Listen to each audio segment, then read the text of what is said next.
And we are back with another episode of the Scale of Fate. There we go. Needed that to update. Um, in the previous session, you all recouped and regrouped after your fight with uh, the day after the fight with the Bloodhound. Um, discovering that Magnus, who's not here with us tonight, uh, had done something a bit questionable. Um, Bringing back his sister as well as making a few deals with a couple of entities beyond the material plane, kind of corrupting his own form. Um, and after you all regrouped, talked a little bit, made him question his decision ever so slightly. Uh, you all began a trek towards the town of, or the monastery within Wintersbane. Uh, Dragging on a makeshift sled his unconscious sister who hasn't fully recovered from, well, death yet, after being brought back. Um, and as you were traveling, you did also see your drow friend that you still don't know the name of with his birds moving along one of the mountains, seeming to be hunting, which you later discovered a disemboweled and decapitated Kenku, and with its blood written "Death to Sarstag" within a small kind of cave inside one of the mountains. Um, so where we left off, you guys were a day or two away from Wintersbane. I think we were a day and a half. Day and a half. So as you guys continue your travels, um, we're actually going to jump a little bit. I did this with the other party as well. We're going to do a slight jump. We're going to start the session right as you guys come into sight of Wintersbane. Uh, kind of looking up, it's built up on. Let me pull up my description so I don't give you the wrong information. You see this kind of small town with a very large kind of temple within the middle of it, built upon the top of one of the mountains. Um, the peak seeming to have been somewhat removed in order to allow these buildings to be erected from the side of this mountain and upon this mountain.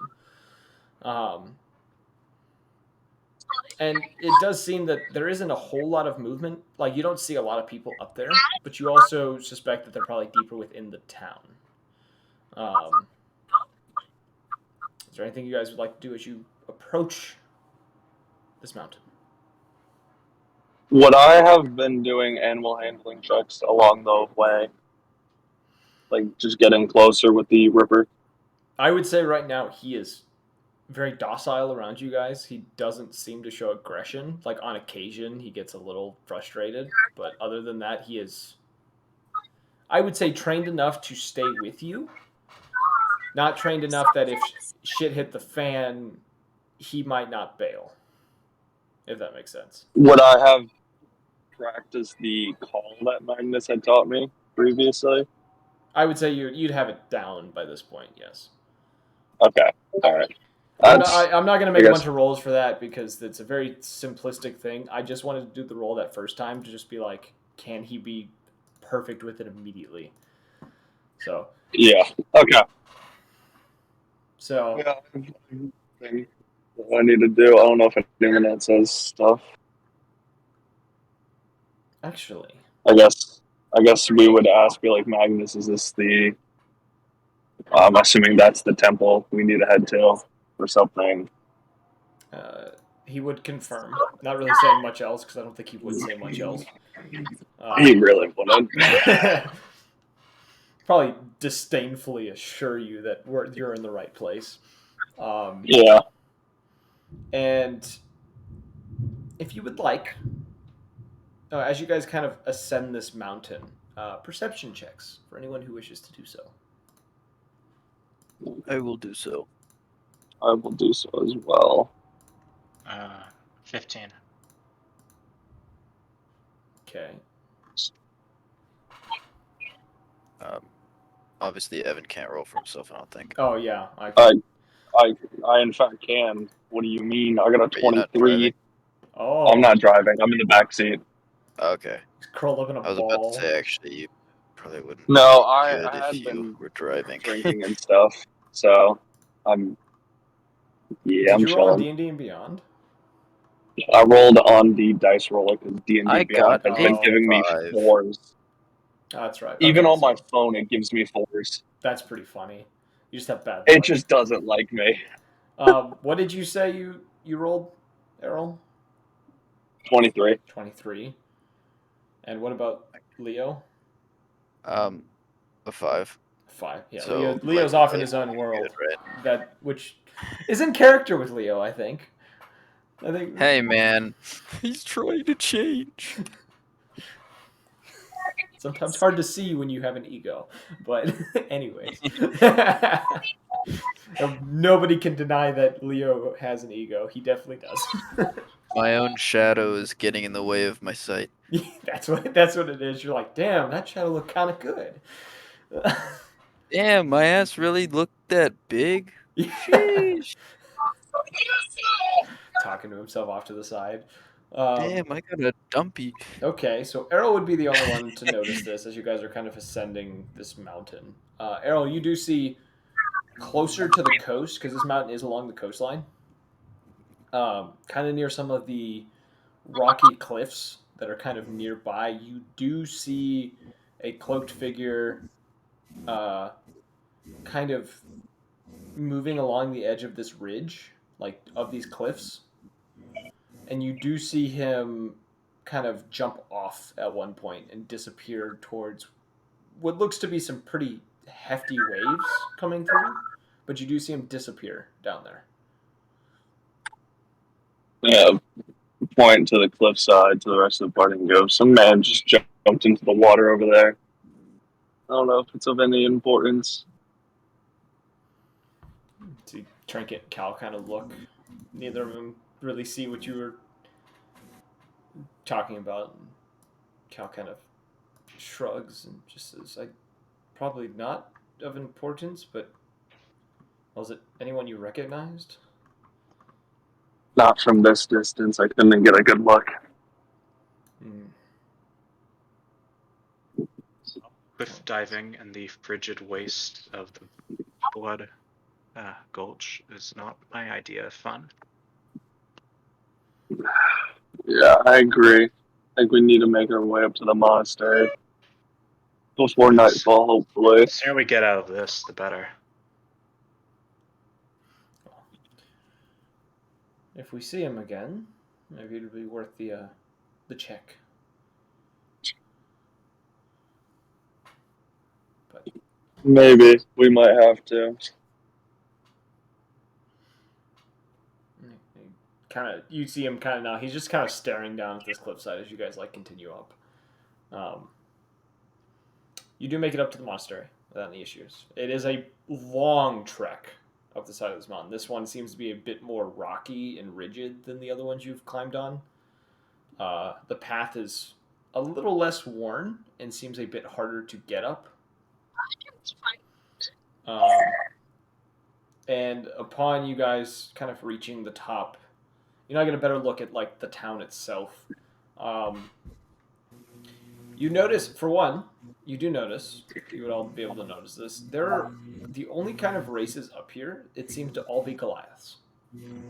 For the most part. There are a few others that seem to be moving about. One or two white and silver dragonborns moving about as well. But other than that, like, majority of the people up here are Goliaths.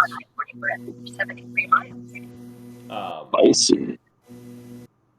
You also Damn, I do wonder notice that the temperature up here is significantly colder than anywhere else you've been.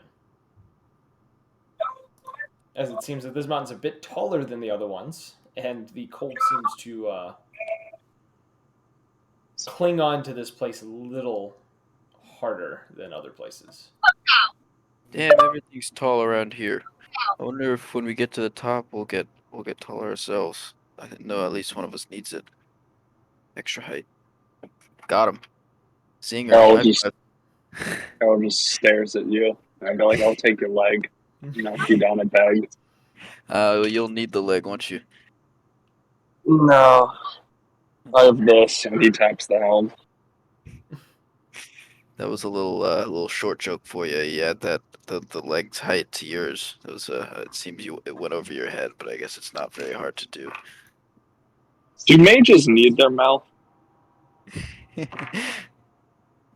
What? Depends. Semantic nesting and all.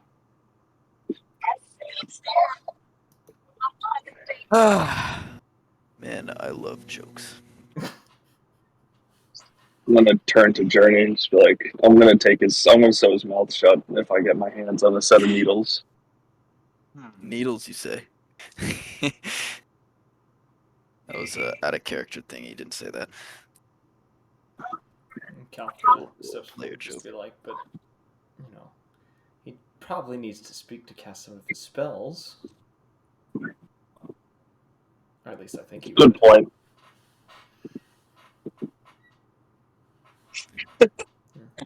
Oh, just doesn't mind. It doesn't say anything. He goes, turns to Lee and goes, "How's that quarterstaff of yours? Oh wait, you don't have it anymore."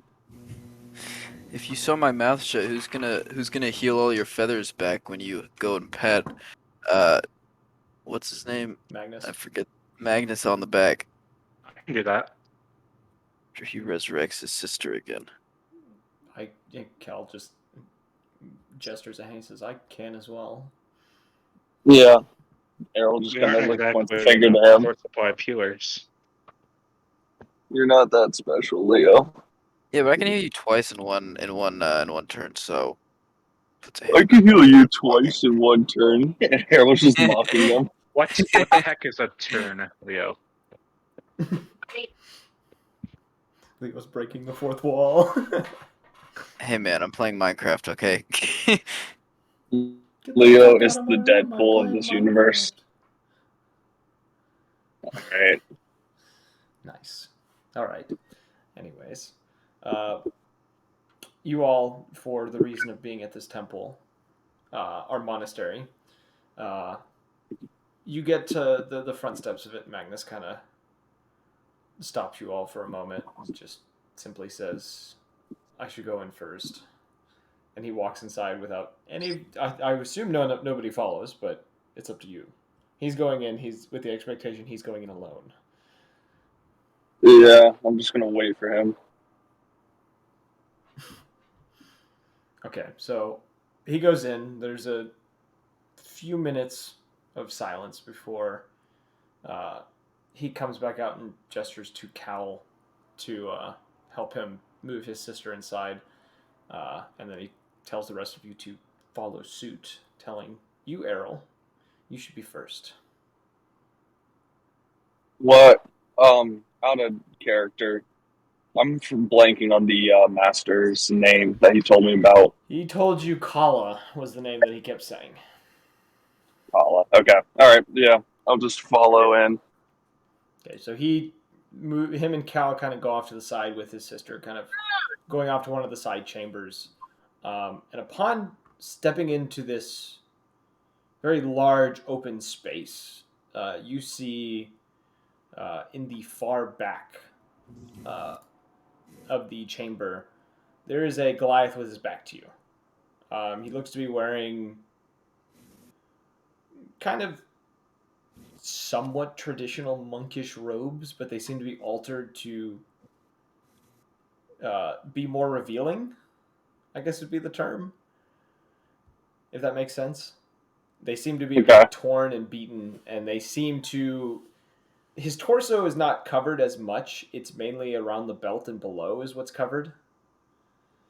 And this individual also looks to only have one arm. Yep. Alright, Errol's... Yeah. Oh, God. Errol's just gonna go in and kneel, put his head on the ground, like Magnus had told him. He's gonna say, "My name is Errol Foulclaw. I've been told that Master Kala would be able to aid me in my journeys. He slowly turns around, kind of looks at you for a moment. There's a long silence to the point of you. There's a part of you that feels like he's ignoring you, and as you kind of glance up, he is just standing a few feet from you, kind of looking you over, kind of. He makes an odd noise in like the back of his throat, kind of like a humph, and he just Mhm. says, "You're a bit smaller than I expected." I apologize, sir. My race is not known for being large.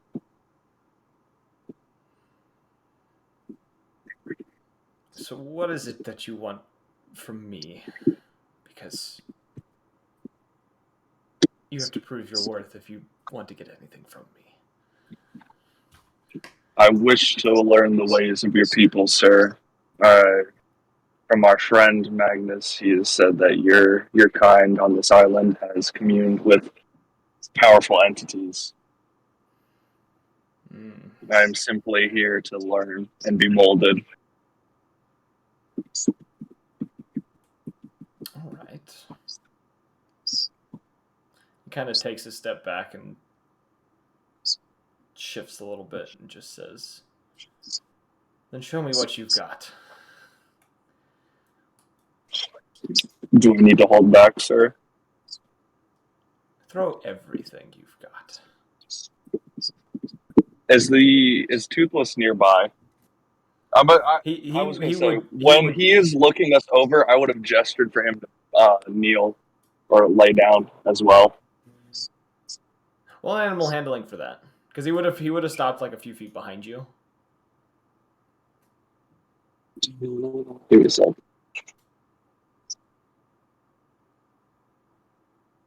Oof. 14. He sits. He doesn't lay down. He just kind of sits there.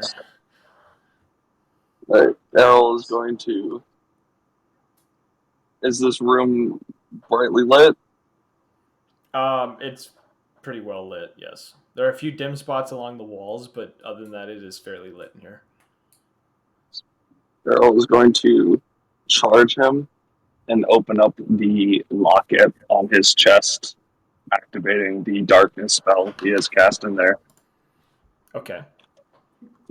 And then, do I need a roll for initiative? Yeah, let's roll initiative as you rush him. I got a 17. All right.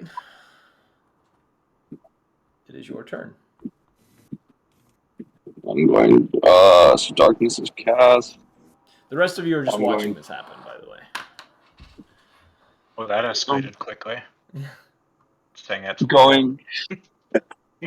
I'm gonna use the quarterstaff and attempt to strike him twice All right, roll basic with attack. it, and then I will roll stunning strike on both of those as well. Okay, roll with just a basic attack. Yep. And First one. He needs to roll a con save. Okay, yeah, Right. he passes it. First one is a 16. That misses. Second one is an 18. Misses. All right. So actually, he wouldn't have had to roll the stunning strike, but yeah, both miss. Okay. Yeah. Do I roll stunning strike on a hit? Is that how it works? Hit. It's only a hit. Yeah. Okay. It's a special. Yeah. It's added on to your attack. All right. That's my opener. So I'm in darkness, and I attempt to hit him twice.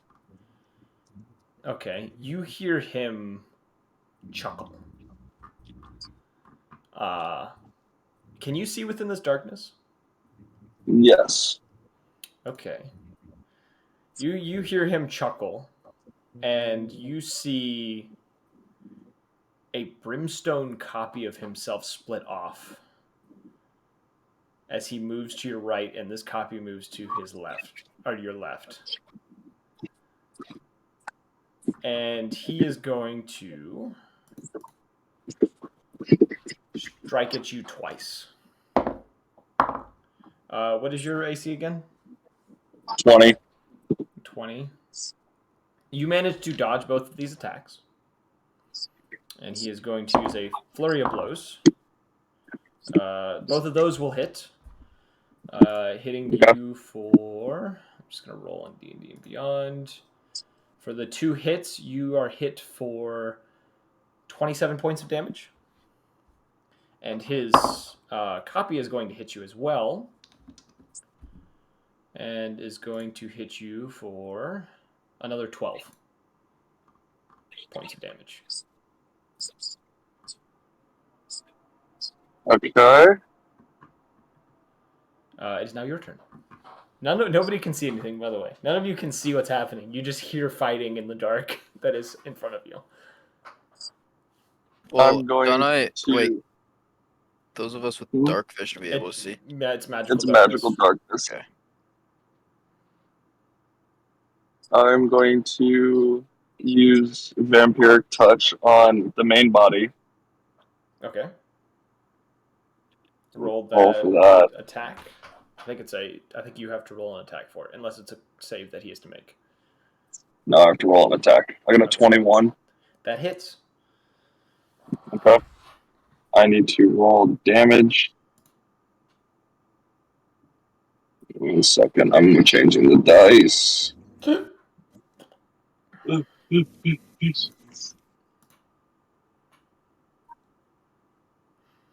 What is my modifier on that? Nothing. Cool. It's a spell. They usually don't have modifiers. Yeah, I was double checking, making sure. All right. 18 damage. Damn. Okay. It's necrotic, Okay. I assume? Yep. Okay. All right, and that will heal me. And then I'm going to use the quarterstaff and strike him again.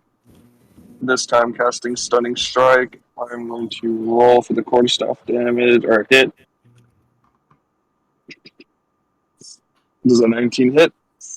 19 does not hit. He manages to deflect your staff. Alright. I'm going to use a bonus action to cast Flurry of Blows, and I'm going to strike him twice. Okay. First one's a 28. Does that hit? That hits. Not much misses from that. Second one is a 21. That also hits. Okay. Rolling the damage on that. This is unarmored strike.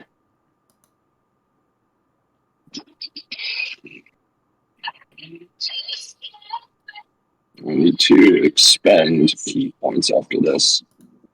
First one does 6 damage. Second strike deals 10 damage. Okay. 6 and 10 damage. 16 in total. Plus the 18 from the necrotic. Yes, I already did that one. Okay, alright. Okay. Okay. Upon you hitting him those 2 times, he's going to retaliate, try to strike you twice. First will hit, second will not. And he is going to hit you for... That's the wrong button. I clicked the wrong dice. That's the wrong one. He's going to hit you for 13 points of bludgeoning. Okay. And then the copy of himself is also going to strike at you, which is going to miss. As it kind of strikes the ground next to you, as it kind of stomps down towards you. It's now your turn.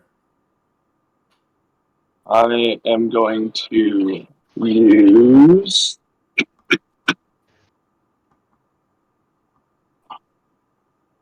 Response.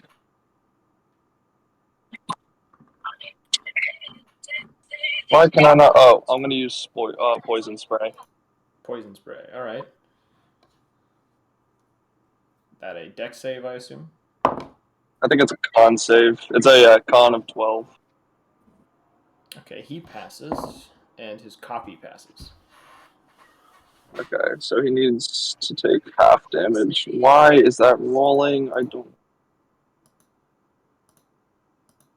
On there, does it specify a creature? On that spell. There's certain Let spells me that see. there's certain You spells that extend your hand towards a creature, or yeah, towards a creature you see within the range.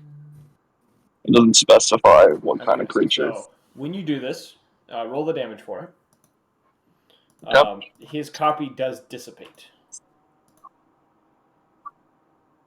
You also seem to notice that his eyes are closed as he is fighting you.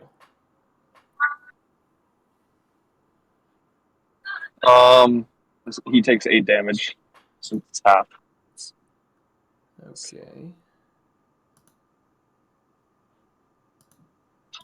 And then with my other action, I'm going to throw the helm on, and this would cancel the darkness spell as well. Okay. When you do this Atsu spray, well, you notice it lands on him. It doesn't. He doesn't seem to react. Okay, interesting. And what was the spell you're casting now? I'm just throwing on the helm of you're starving. the helm. Okay. Yep, and that should end my action. Yeah. You As the transform, transformation. and the rest of you see the darkness dissipate as the Wendigo makes itself known. He is going to reach out and is going to attempt to place a hand on the chest of the Wendigo, and I need you to roll a con save for me. Okay, he's also going to have to take burning damage from that.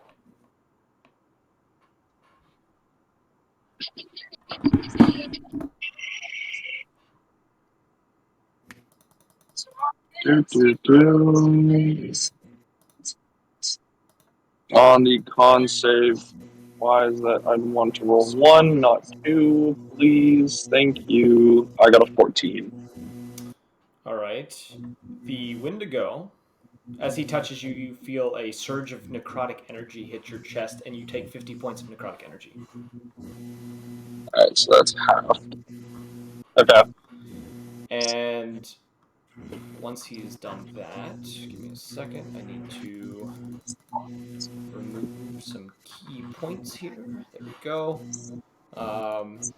He is going. If you want to roll for the heat damage that he'll be taking, it's a lot for me to be doing all this on my phone. Yeah, I can roll. You just tell me what needs to be rolled. It's a D8, just one singular.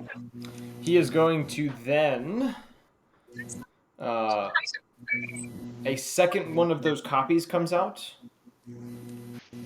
and he is going to take an action surge to strike at you 2 more times. I'm gonna say to Journey, this is a good fight. Huh? What is the Wendigo's DC or AC? I'm attempting to pull it up right now. I can pull it up. I think you have it on your thing. It's a 17. 17. So both of those are going to hit. You're going to take. Wow, 30 points of bludgeoning from those 2 punches, and that is the end of his turn. Okay. One of my attacks, I'm going to claw the copy. Okay, roll an attack on it. Said roll attack on that.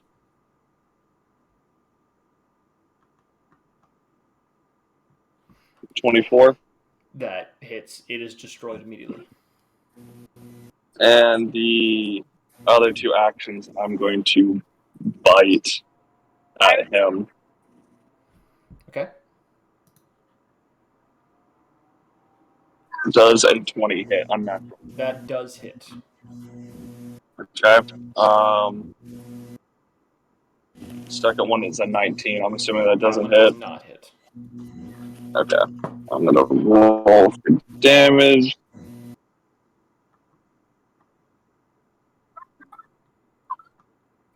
Okay. He takes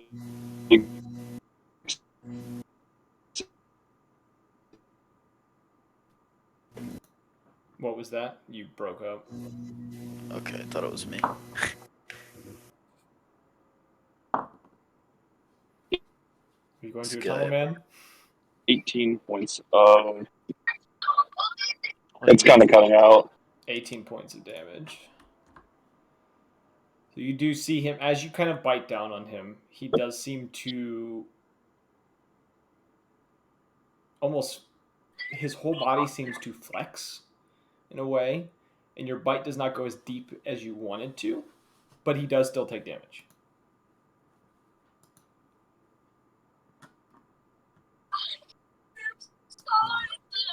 I hope we don't lose him in the middle of this. It'd be awkward. No, I'm still here. You're good. Yeah. Is that the end of your turn? Those were all 3 attacks, yeah. Okay. He, after this bite, kind of whips away a little bit. Another one of those copies is going to appear. And he is going to jump in the air and attempt to do 2 kicks to you. Both which hit. And he is going to do... First hit is going to do 11 points of damage. The second will do 9 points of damage, so 20 in total. Okay. All right. Oh yeah, and he's supposed to be... Is that his turn? Huh? Yeah, that's his Is turn. that his turn? Okay. I'm gonna use lunge to him.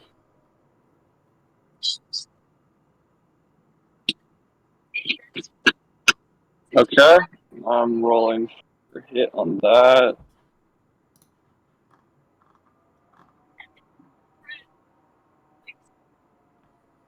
I got a 22. That does hit. Okay. Is he pinned? He is knocked prone, yes, and pinned. Okay. I'm going to then follow it up with a gore attack and then a bite. So I'll roll for gore first. That is a 20 unnatural. Okay, that hits. Okay. And a bite 19. That doesn't That hit. does not hit. So I'll roll He for catches your jaw and shot. pushes you back after you pretty much stick the antlers into his shoulder and tear.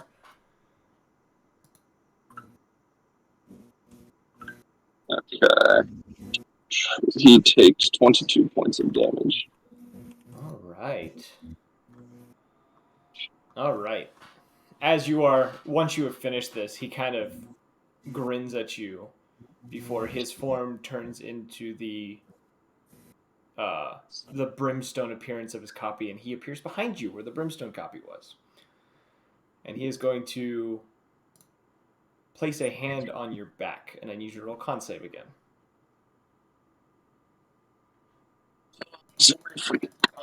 I'm just kidding. 18.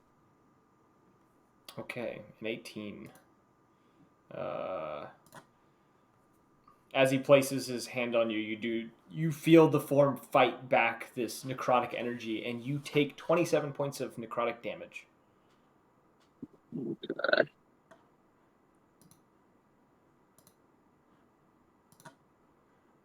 Okay. Have you tracked how much health the Wendigo's lost? Yeah, I have it on a calculator right now. Okay. I have Discord photo for the Wendigo stats, Safari, and then the calculator. That's fine. Raise the phone calculator. All right. Oh yeah, I'm at 115 right now. And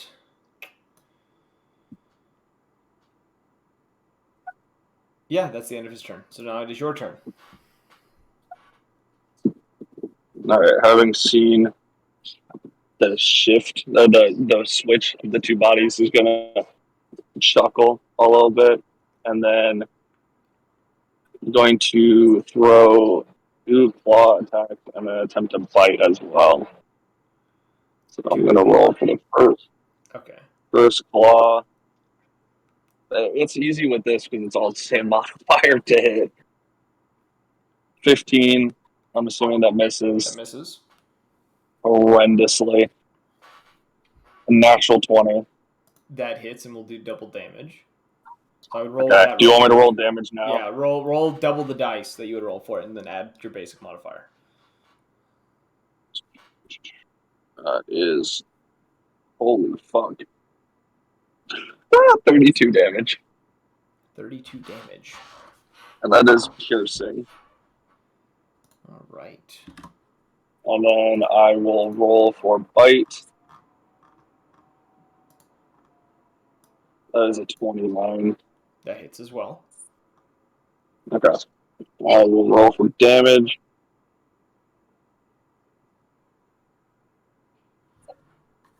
16. 16. All right. Fascinating. He kind of grunts in pain a little bit, a little bloodied from this. But he is also finding this quite amusing. And you do notice that as he goes for this next strike, there are these red tattoos on his arm that seem to emanate a glow as he goes to strike you. Oh god, he has the blood fury tattoos. And you are going to take, as this first strike hits, you're going to take 9 points of bludgeoning. And Okay. let me double check that I need to just lock this so I can see it at all times. You're going to take 21 points of necrotic. As the punch seems to produce this sickening energy as it strikes you. And everyone who's in here can feel the shockwave of this strike. Of this singular punch. I'm sickened. And he then is going to try to jump and kick you in the jaw, which is going to hit. As he kind of does this very acrobatic backflip, he hits you in the jaw for 15 points of bludgeoning and lands on his feet. Okay. Is that his turn? The copy is going to get up and is going to try to strike you as well, which does hit. And you take 15 points of bludgeoning. Spicy. Very shit. spicy. Alright, I'm getting low health. A lot of spicy attacks happening here. Alright, He wipes the blood from his face as he finishes this up and he says, you can take more of a hit than I thought. The Wendigo's just gonna grin at him and then look at his copy, and then I'm going to attempt to grab his arm. Is that a strength roll I need to make for You that? would roll athletics, and he is going to roll against you. Okay, hold up. I need to figure out the Wendigo's athletics. What the hell is the Wendigo's athletics? If Like it's not strength. specified, it's just your strength. Alright. I see then. Oh yeah, it just has an acrobatics, not an athletics. I think that's supposed to be athletics. I think I might have put the wrong thing in. I'm going to... Jesus Christ. Why is that? Okay, there we go. Sorry. My thing is we're getting a little whacked. 21. You managed to grapple him. You catch his good arm. I'm going to then slam him into his echo. And then slam him into the ground again and bite on the last after the second slamming. I'm assuming. I'm just gonna What should the modifier be used for the throwing him around kind of deal? So I know it's +10 for most attacks on the Wendigo, claws, by all that. I would say a +10 is normal. Okay. I want to confirm with you before rolling. Alright, 18.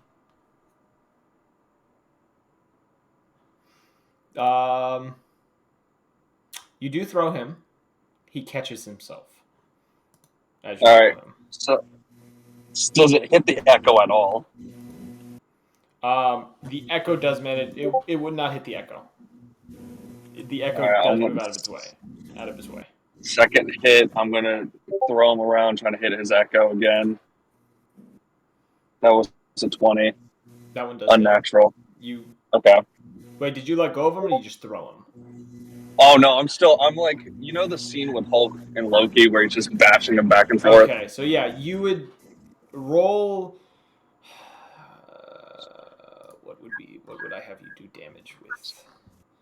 Roll Athletics, the right? trample damage. A trample damage. Yes. Okay. That's still a high roll. Those are high freaking numbers.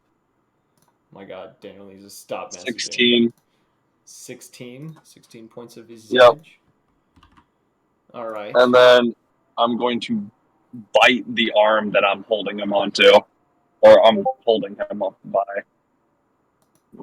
That I'm going to. I don't think you have any more actions. You did grapple, which should have been just your act. The grapple count as one? Yeah. Okay. Alright. Then yeah, that's the end of the turn then. Okay. Okay. I think I'm still holding on to him. Should be. I made a mistake somewhere. I was on the wrong character sheet when I took damage away. Bum, bum, ba-dum, No, I fixed it. It's fine. I have like 15 tabs open. It's easy to get to the wrong one. I'm at 82 health, by the way. The Wendigo is below at this point. He's severely bloodied. Okay. Oh, wait. The attacks, have you been rolling for the damage they'd be taking for striking me? Yes. So they'd just be taking D8s. The copy has not been taking damage from it. He has. Okay. Okay. I've been tracking that. Yes, I am keeping up with that. Just let me know when the 5-minute timer is coming, and I'll start rolling wisdom saving throws. You may not make it to the 5-minute timer. Let's just put it that way. He's gonna touch you. Oh, again. Jesus Christ! I need you to roll another con save. Actually, as you are holding on to him, his arm is going to turn to a sickening black color. I need you to roll a con save. Dog, I'm just gonna tell you right now, I got a nat 1. It is horrendous. You got a nat 1. I got a nat 1. That is fascinating.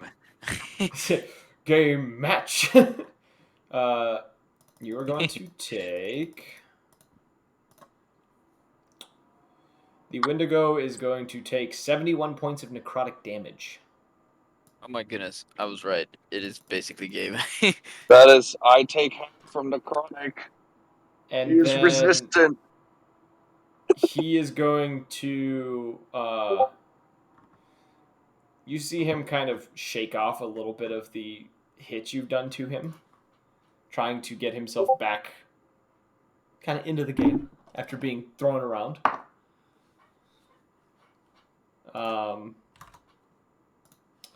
Yeah, it is now your turn. Oh, Jesus. He's out of my grasp now, right? Yeah, he would have gotten away with the attack he used. I'm going to... Is the echo still there? The echo was destroyed when you slammed him into it. The second time. Quick, use heat metal. I'm just gonna... There's no metal on this guy. Gonna throw 3 bites at this man and attempt to just get some health back. Okay. First one is 11. That definitely doesn't hit. No, that does not. 23. That one hits. 20 unnatural. That hits as well.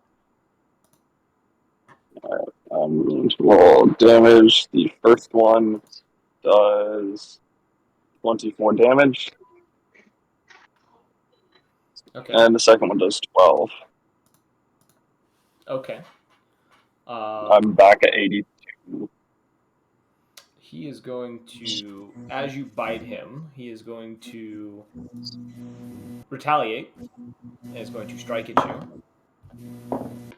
And he's going to hit you for 12 points of bludgeoning. This is reaction. And it is now his turn. He is going to. The Echo is going to reappear beside him. And they are both going to attack you for a total of 4 attacks. Those two Good hit. God. Those also hit. Let's see. I'm just gonna do the math for you, just to make it easy. Just tell me if it's over 70. That'll knock him out a Wendigo. That was a second.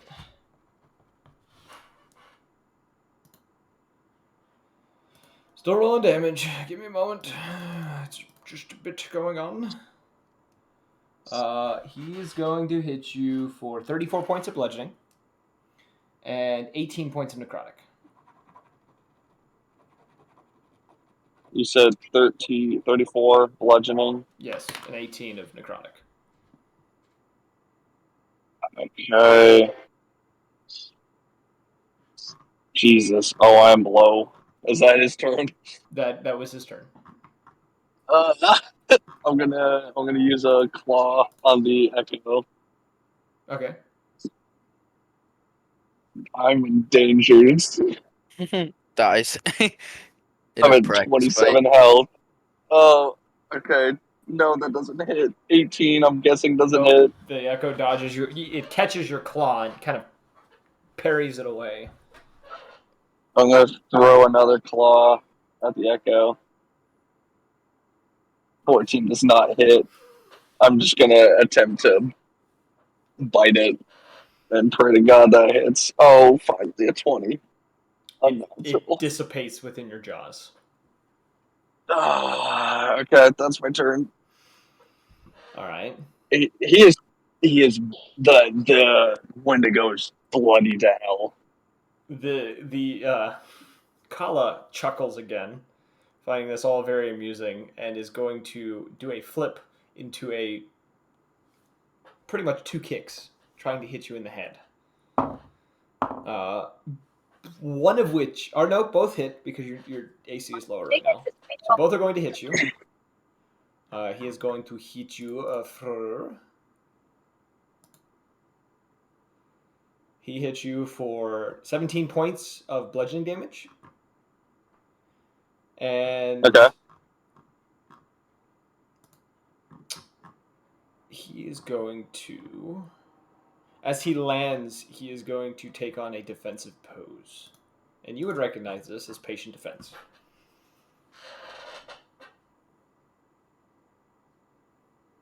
Double check what that does again. It gives you disadvantage against him for a single attack because he's taking the dodge action. I think. I want to say it's for a single Is attack. that his turn? That would be the end of his turn.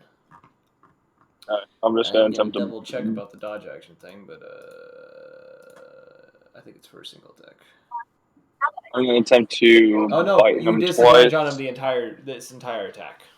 So Oh, is that the entire thing? yeah, All right, then I'm just seeing that. I'm just going to save my action for reaction. okay. And he sees this as he kind of stands before you and just says, "Clever." And then he is going to. The Echo is going to appear in front of him and is going to rush you. And it's going to do the first attack, which will miss. The first attack will miss. Are you taking your reaction yet? Nope, he missed. The second one's going to hit. The second one What? will do 13 points of bludgeoning. Okay. And it's going... Good. Can I take my reaction? Yeah, you can take your reaction. Alright, because I'm at 3 health. Just gonna swipe at it. Okay. Does a 20 hit? A 20 does hit. The echo dissipates.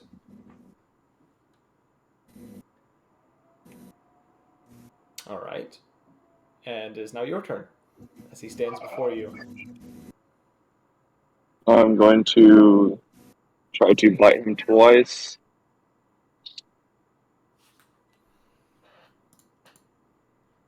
$19, that misses. 24, That hits. okay. And then I'm going to lunge to attempt to pin him as well. Okay, when you bite him, he is going to retaliate. Okay. I need Can you I to roll for roll your his attack damage first to that I see how do? much you get back, because I know your bite gives you health. 28 damage. He is going to hit you for 10 damage. Okay. And you can try to lunge and pin him. I can try to, or I can't. You can, because it's your third attack, right? Yes. Yeah, so yeah, you can. Okay. 23. 23. That does hit him. So he is knocked prone again. Roll damage real quick for that. Takes 12 damage. 12 points of damage. All right. Okay. And we're going to be stopping at a gas station real quick in a little bit. So I'll try to stay on as long as I can for that fight call. is probably not going to last much longer. I really don't think I'm at 21 health. He is going to... yeah. He's going to swing at you while he's on the ground. Let me remind myself how this will work for him. That's right. Okay. He has disadvantage on his attacks, but he feels quite confident. The first one will hit. Second one will also hit. Because his modifier is very high. Just tell me I'm knocked out. 12 points for the first strike. Okay. Second is 15. I'm at 9 health. Yep, I'm knocked. So for those points, so when you take this, the helm is launched from your head. Like knocked off your head. Is it tied to your bag? It's tied. I have like a strap hooking it, so it's around my head. It flies off your head and ends up falling behind you. And you're also going to take, so you had 9. So you're going to take, Errol himself is going to take 6 points of bludgeoning from this. Okay. As you go back to your true form. Yep. You hear within your mind the Wendigo screech in pain before it dissipates. And there is a hollowness and a pain in your chest that came with this, as you've never actually had the Wendigo get taken out of you. And it is a strange sensation. And Kala is laughing hysterically right now. Like a madman. I was gonna kind of clutch his chest. Kind of look up at him and smirk. And attempt to hit him with my quarterstaff. Okay. Just I don't know if you can tell at this point, but I'm doing a last ditch attempt to hit this man. Mm-hmm. All right. First one, 19. That's gonna miss. That misses. Oh, I'm rolling on a D8. No, that was a D20. Jesus Christ, my dice. All right, second one is a 21. That hits. Okay. Damage. He will retaliate, as he's been doing. Why I'd be able to... I didn't say why I will stop. It's fine. I'd hit for an 11 damage. What's he hit me for? Is it a crit? Just tell me I'm unconscious. It's a crit and it's 18 points of damage. All right, You pretty much hit him 1 with the second. quarterstaff, and his laughter stops, and he backhands you. And it's a hard backhand. Wow, we're like into like a minute and a half of combat. You guys have been watching this for like a minute and a half. Any thoughts from the audience? Any of you watching this fight? Yep, please do It's like- thoughts. I'm running into the bathroom real quick. Grace considering whether she wants to use her message cantrip in conjunction with like a healing spell to kind of give him an upper. Because you know it's gonna be a waste of time if we came all this way and he doesn't get the training he was looking for. Well, I will say this. You would have heard this. Magnus told him he's probably not going to win this fight. He's just supposed to fight him to show what he's worth. Okay.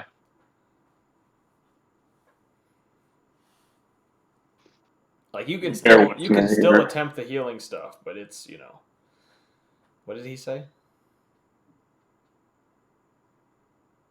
I don't know what he said. Oh, what'd you say? I said, bear with me here. Oh, I can hear him in a bathroom. There's only one echo chamber of such, and it is a porcelain bathroom. I know these echoes. I've traveled these halls before. As I say, we are very unprofessional about this, as you can tell. But we're all busy with our own lives, so it only makes sense. I guess we'll describe what Trinket's doing. And Cal would have come back probably about a minute into this fight to watch. Trinket's watching in a mixture of awe and fright after seeing everything going down, but she is very transfixed on this fight. Cal, who came in, seems to be, as he's watching, he's playing with his cards as he usually does. And he almost looks a little worried while this fight's happening. But at the same time, he doesn't seem to be making any attempts to try to step in. As it seems he kind of has an idea of what this is meant to be.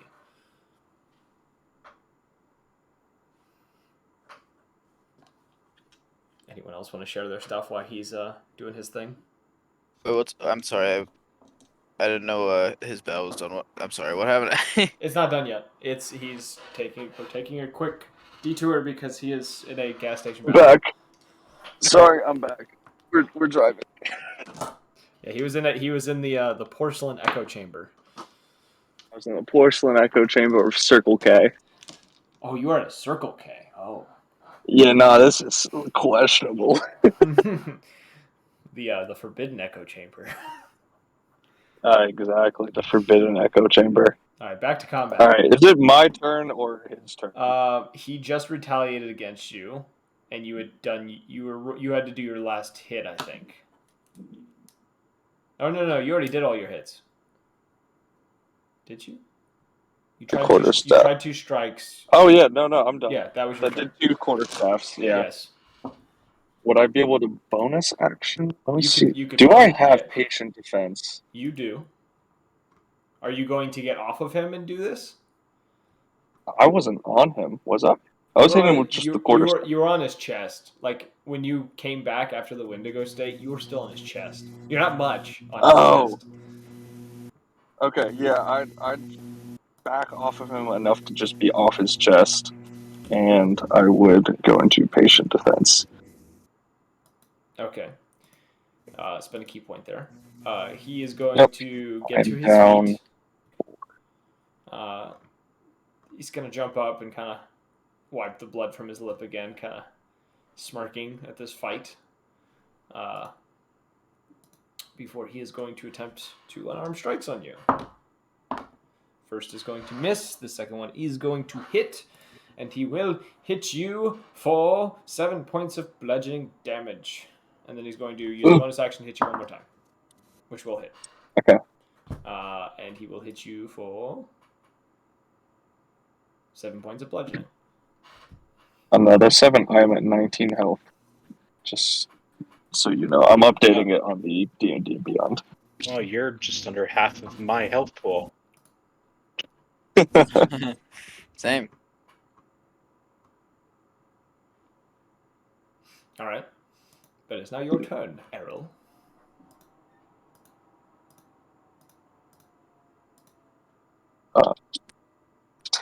To knock his... Or actually, he only has one arm, right? He has one arm, yes. I'm going to attempt to hit the joint or the elbow of that arm with my quarterstaff. Okay. And I'm going to be doing 2 attacks and then expending my 2 key points to do flurry of blows, so I will have 1 key point remaining after all of that is said and done. Okay. All right. So roll your many attacks. One of them. First quarterstaff is at 18. I know that doesn't hit. That does not. So the first 2 attacks can be with the quarterstaff. The flurry of blows will be with your fists. Yes, yeah. Okay. Just wanted to make sure that you knew that.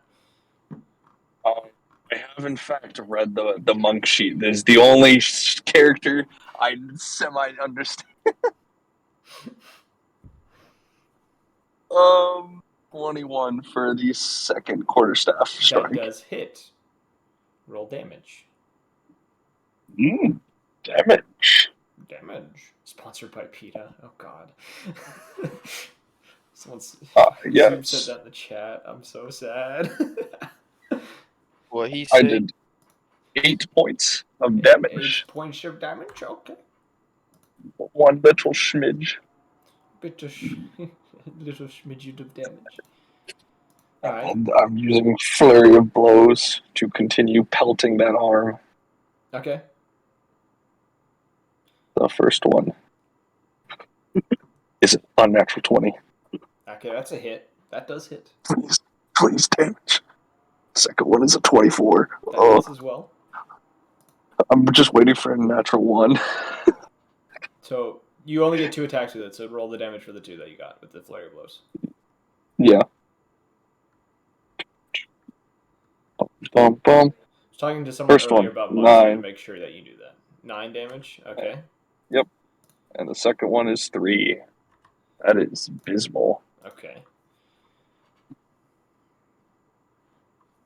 He's a bit bloodied. He's definitely pretty bruised up, and his arm, even though he did take these hits, one from a silvered quarterstaff and the others from your fist, his arm still seems to be working, even though it is a darker purple color now. All right. Errol, after like those attacks, is just gonna spit blood and just feel like, just disappointed with himself. He says, I have to say, you've impressed me. He's going to punch you. Honestly, if it doesn't, just tell me if it's more than 19. I am unconscious at that point. You are going to take 14 points of bludgeoning damage. Oh, geez, really as you dodge one of the 3 strikes at you. So just one of them manages to connect. So, yeah, you are seeing I'm stars. at 5 health. Yeah, you are seeing stars. One of your eyes is slowly swelling. It's hard to even focus on this dude. And he's just grinning ear from ear, finds this the most amusing thing in the world. I'm going to pull out one of my darts that I have on me and attempt to jam it into his hand. Okay. And then let's see if that one hits first of all.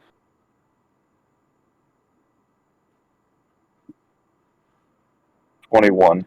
That does hit.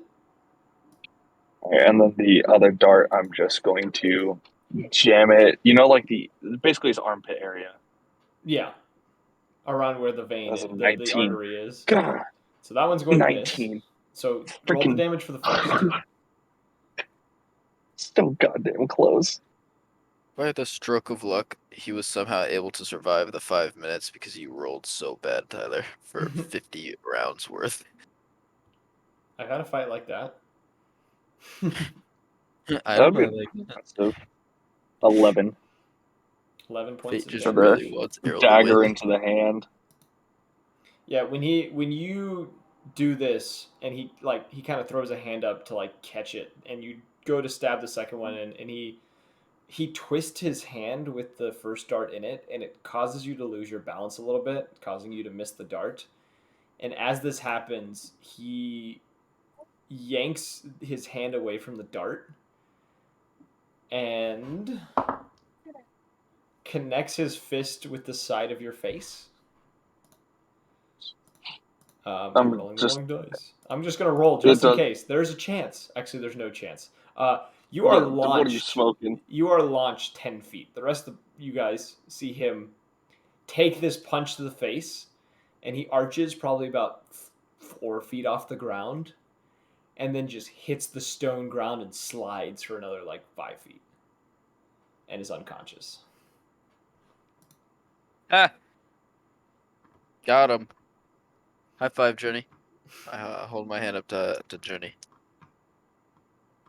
Uh-huh.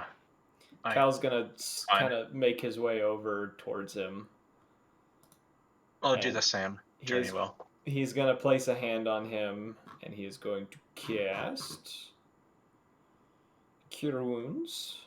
Counter spell. And you're gonna gain 39 hit points, Errol, as you are brought back. I'll cast Cure Wounds on him at the first level as well. Okay. So he's just gonna heal 8. Like, whatever. 8 health. From Journey, Yeah. it's 8. From Cal, it was 39. So, like, what, 47? Yeah. Journey putting in that real healing. Yeah. I wasn't giving up anymore. He's already up. Cal was You just get like, a yeah, I can first give up level a high slot. level spell slot. It's fine. You get a level 1 slot, pal. You get a level 1 slot as a treat. You see 8 health Kala. as a treat. You see Kala kind of. He's still smiling, quite like this very large smile, and there's a bit of insanity within the smile, but more than what Magnus usually shows when he smiles. And he kind of steps kind of towards you a little bit, and he almost gives you like a nod of you get the impression he's impressed. And as he's kind of, you know, recoiling a little bit, he finally speaks and says, I haven't had a fight like that in ages. I have to say, I do miss it. And he gestures over to Toothless.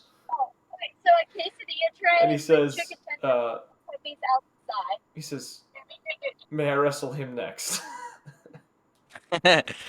Enjoy the quesadillas. Yeah, sorry, we're at cookout. Ah. What do you say to that, though? Him saying, may I wrestle him next? He says yes, of course, after that fight. Cheer wine.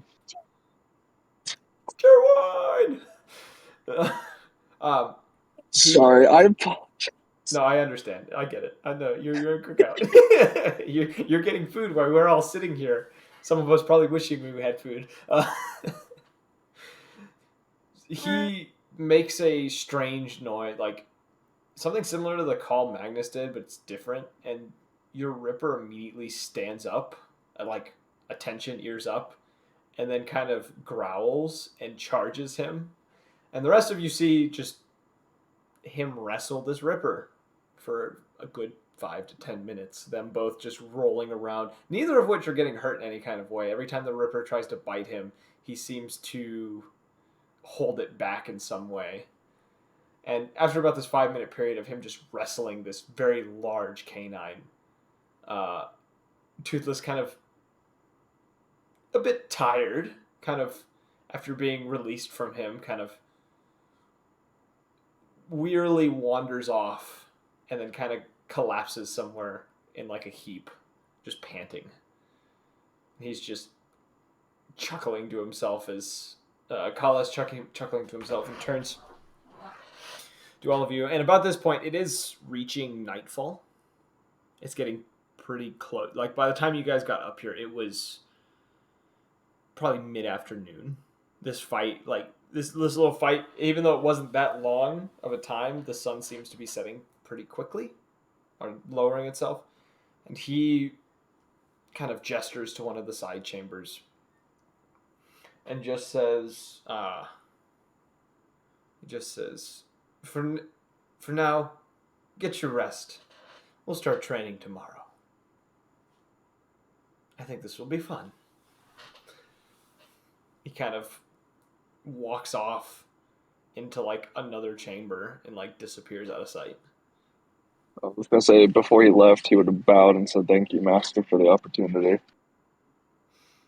He would have kind of given you like a half nod, and that's when he would turn around and kind of walk out of the room. Okay. So, do you all Hey, go to you're the not chamber dead. that he gestured to? Yeah. Yeah. Okay. So you all head to this. Errol's still just feeling his like chest after the whole Wendigo getting knocked out of him. You still have that hollow feeling, and it's strange, and it's the only way to describe it. It feels similar to being hungry, but you're not hungry at the moment. Oh, Errol got the Wendigo knocked out of him. Oh fuck! Ah shit! We're on to this now. All right. Should have saw this coming. That was a good one. I give you props for that. Anyways, but you all enter this chamber. It looks to be. It's not a lavish chamber by any means. Simple kind of stone chamber. Thick wooden door kind of separating it from the main hall.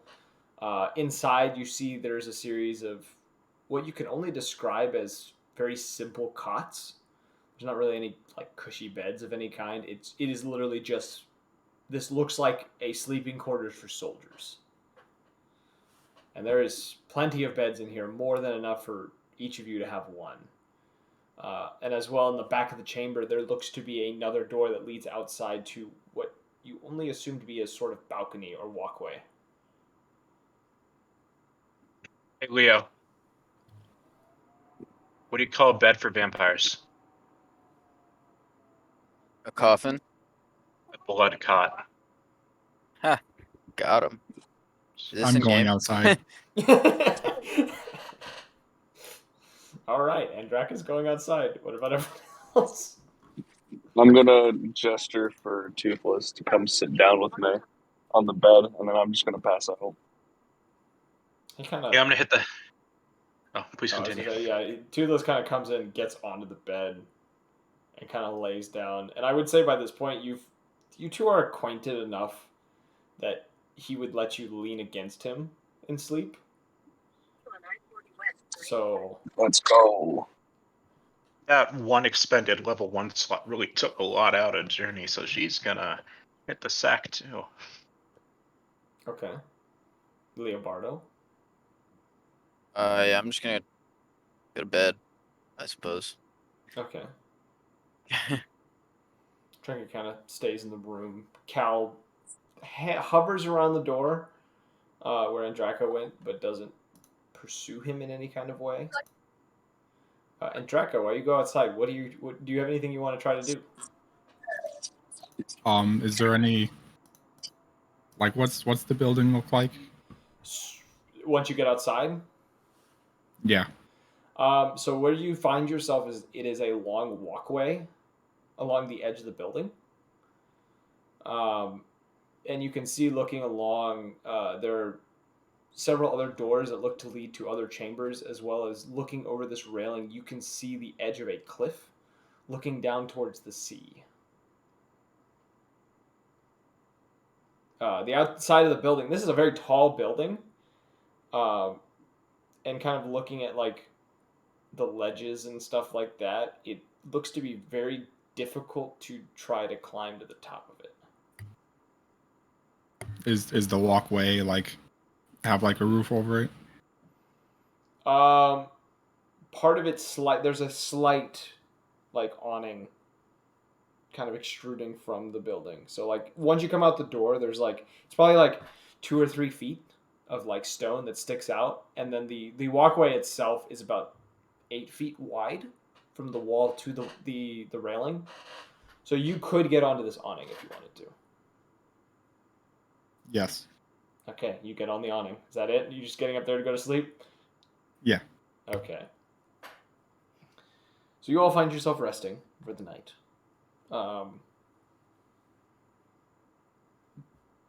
Errol, you do find yourself waking up in the early hours in the morning.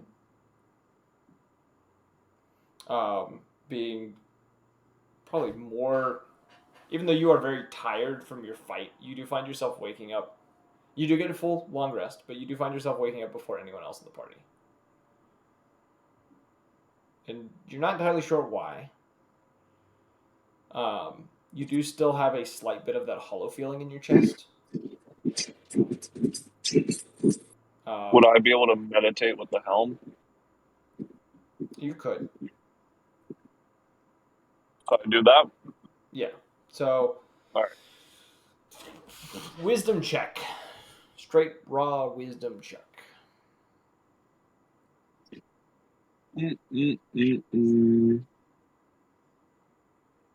Out of 17. From when you meditate with this helm, you get a mixture of things from this. One of which, it seems that this Wendigo, you're getting the sensation of it is a little butthurt about losing. As it has only ever lost one other time, and that's when you all killed it. And it seems a little irritated by this. The other feeling is you feel when it was yanked from you, there was a part of it that it almost feels like a part of it broke off and is still in you. But you're not sure what that means. If that makes sense. I'm not in like the dream space, right? I'm just simply. No, you're simply just- like pulling from this thing, like gaining information from it. Okay. Like, that was just a try. It'll make us stronger, so that won't happen again. And as you kind of say this to the helm, it doesn't respond, but you do hear Toothless making noise, and you realize that he isn't behind you anymore after you started meditating. He is by one of the doors and looks to be trying to get out. I'm going to get up and go to the door. And while I'm opening the door for Toothless, I'm going to ask Dalgamain, what is this pain that I'm feeling? It takes a moment for Dalgamain to answer you, as Toothless kind of... You see him kind of rush out of the door, and you see him move down this walkway towards, like... It's clear that he needs to use the bathroom, and that's what he's going to do. Dalgamain, though, says it is a remnant of the Wendigo. Something that not even I have seen happen before. But it seems guessing I know. you two are a little Sorry. closer than one may have thought. Maybe not personally, but in spirit. So it sounds like he's warming up to me then. I wouldn't say that, but it does seem your souls are intertwined.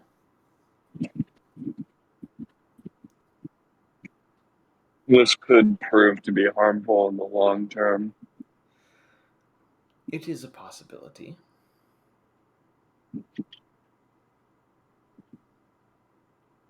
Though. Maybe the master will have some info. Until then, I'm going to attempt to restrict my use of the helm. That may be for the best. And I can only help you so much with this. Understandably, I haven't been feeding you as much as I should be. However, we will be making our way to the slums and probably start stepping, so bodies will be there. And where there are bodies, there are souls. Of course. The things I enjoy finding along the way. Alright. Yeah. Are you stepping out of the room at all, or are you just standing like in the room by the door? Oh, I would have followed Toothless. Oh, you would have followed outside. Toothless. Okay. I wanted to make sure of that. Roll a perception check. Perception. Sorry, I heard a noise. You're good. 17. I'm only the only reason this is going to work is because you've seen it before. You see an individual moving along the cliffside again. Down below. Alright, I want to make my way over to the cliffside. Yeah, you look down there and you see an individual moving along very narrow walkways and like climbing between these very risky positions before kind of landing on this like small ledge just above the waves. And you see him kind of you see this individual trying to kind of get water off of him before he walks towards a part of the cliffside that you can't directly see, and kind of you lose sight of him. He kind of disappears I'm under going- the ledge. I'm going to roll for stealth, and then I'll follow it once I do that. All right. I got a 27 for stealth. All right. And you're going to fly down there? Yep. You quickly go down there, Toothless kind of doing his thing off to the side, not really paying you any attention.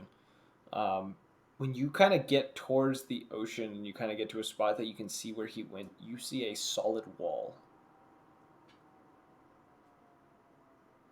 I'm going to go over to the wall and see if I can examine for an opening, a button, or something.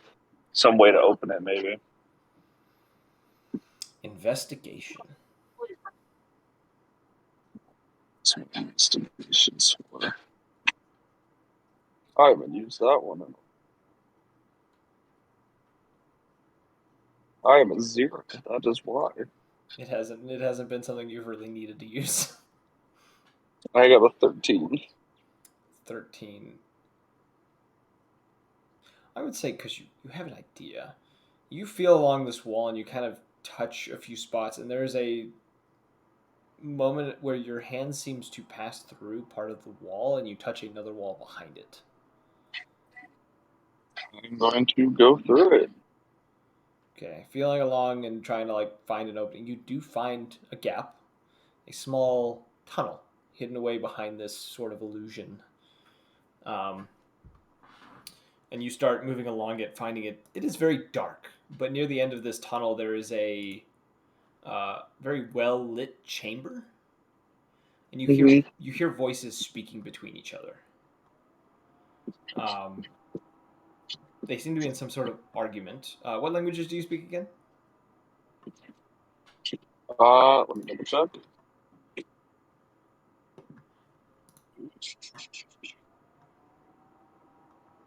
Where I cannot see. I can check your languages. Yeah, I can't see it right now. Okay. You do not understand what is being said in this room? You identify it as Elvish that is being spoken. And the only reason you can do that is because you can speak Sylvan, which is similar in a way. But you don't know what they're talking about, and you do recognize both voices. One of which you spoke to briefly, and the other one you have spoken to probably 3 times now. Interesting. I'm not in the room, right? I'm just. You're in the tunnel, the dark tunnel right now. And you can see kind of into this chamber a little bit. You can see there is like light within here. You don't know what the source is. And you can hear voices, and that's it. It's a bright light. It is a fairly bright light, yes. I'm going to use invisibility. I don't know how long that is active for, It's an hour. but okay, I'm just gonna cast that and make my way in, just staying on the edge. Okay, you get to the mouth of this tunnel, and you can see the topaz dragon from before speaking with that drow and his 2 ravens. Seem to be in some sort of very intense conversation. The drow holding a book in hand, while the dragon seems to be sitting upon a mound of various items. And in one of his claws, you see the dodecahedron. As they seem to be having a conversation, as he is making several references to it seems he's making several references to this dodecahedron. I can't understand it. You do not understand what they're saying. All right, I'm gonna. But he is like a fist clenched around this dodecahedron. I'm just gonna continue watching. Okay. I can't reveal myself. That's a bad idea. You know, I made a promise that I wouldn't follow him.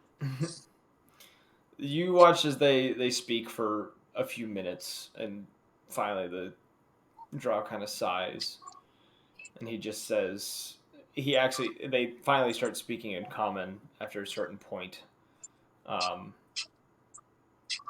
He just kind of sighs and like turns away, and he kind of makes his way kind of in your general direction a little bit, and kind of sits upon a rock about probably 40 feet from you, and just says, "What information have you not gotten yet? Why can't you tell me what I need?" And the dragon responds simply, "You've not brought me what is sufficient. I need more." I hear a lot of voices. Yeah, it's the music. Mm-hmm. When the dragon speaks, you hear other voices. Yes. Wait, you're You telling me hear- you're hearing what is it voices? like? You Oof. hear Doja Cat while it's speaking. Yeah. But yeah, he just says, "You have not brought me what is sufficient to be able to tell what you want. If you can bring me more, I can tell you exactly what you need. Until then," he kind of begins admiring the dodecahedron again, and he just says, "I will keep doing what I do best."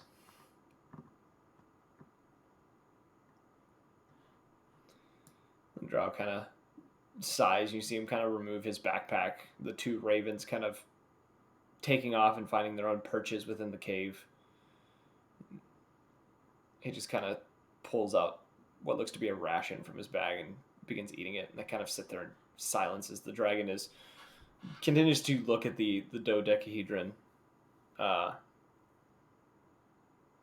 just admiring it, just looking at it very closely.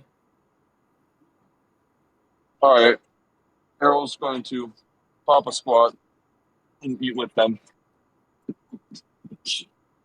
Okay. Probably about 40-ish minutes pass. I don't know if they would see the bag of holding just appear on the ground and then food just disappear as he's eating it. If you're holding it, it wouldn't make an appearance. The Oh moment no.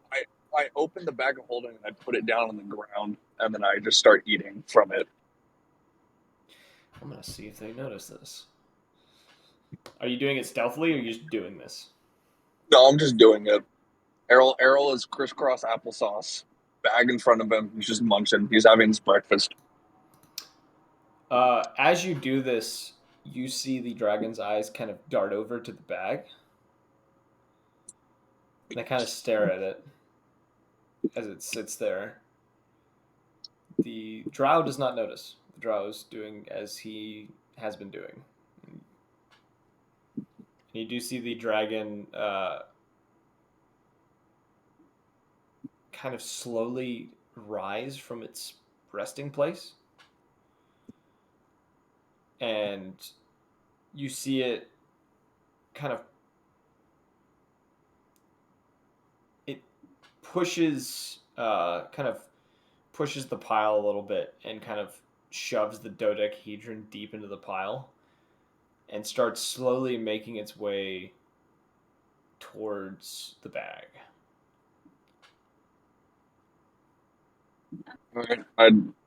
Once I got my food out of the bag, I just put the bag on me and just continue munching. I don't know if it could hear me eating. You do see it stop roughly, probably 15-ish feet. It stops its head in front of you, eyes staring directly at you, and it shifts ever so slightly back and forth. And there's a long pause before the drow kindly says, "Something wrong? You're acting strange." And the dragon, kind of shooting a glance towards him and then looking back in the spot where he had seen the bag, says, "I believe we have a guest." And at that point, I would drop invisibility and I'm just eating. And then once I finish the mouthful, I'd be like, I didn't break our promise. I didn't follow you. I followed that one. He kind of lets out a sigh and looks towards the drow. Just says, "I'm not surprised." Kind of goes back over to the pile, begins kind of going through stuff, and you see him for a moment. He picks up the dodecahedron again after digging through the pile, and you see him kind of turn through what looks to be an adjacent cave and disappear into that cave for a minute with it before coming back empty-handed. And as he comes back in, he says, "And what is it that you want? Why would you have come here?" I want nothing from you. Our trade has already been accomplished. I was simply curious as to what a figure would be doing on the cliffside and followed suit. Have you been able to figure out what the dodecahedron does yet? Will it create or will it destroy, as you said before? It is a mix, though it's probably for the best that you gave it to me. Agree. I'm not one to understand arcane very well. However, I did figure out that nifty little door or wall that you guys have. Is that your doing or his? It is mine simply to allow him to get here. Otherwise, he would have to take a very revolting swim. You see, this dragon at, the mention of water seems to be very disgusted with the idea of swimming.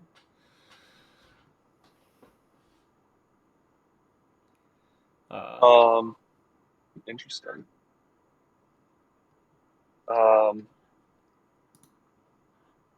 Sorry, I'm blanking on what I was going to say. Did you say anything else, or is that it? No, that was it. All right.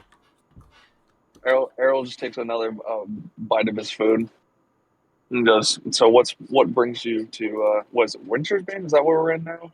Yes, you're in Wintersbane. Yeah. He just what brings you to Wintersbane? You're talking to the dragon? Yeah. He just kind of looks at you and just says, "This is where I live. I've been here longer than they have." We'll let them know that you're here. Then I assume you want your stash safely hidden. They know I'm around, and they know not to mess with me. Fair enough. Well, I do not wish to intrude if I am not needed here.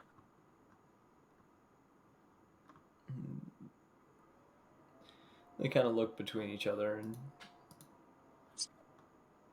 the dragon just kind of sits down on like upon the pile again. Just kind of as he's kind of looking at you again, just says, "What brings you to these parts, then?" I wish to train under the master, learn a little bit about this land, their culture, what drives their people, as well as what gods they may pray to. You speak of the one-armed monk that lives above my home. Indeed, I just finished sparring with him the other day. I'm sure that was a sight to see. I got tossed around pretty good, but I think I held my own. He did manage to knock me out of my transformation, though, which is quite a shock to both parties. I'm not entirely surprised. I've seen his fighting, though it mimics some of my own. Did you train him?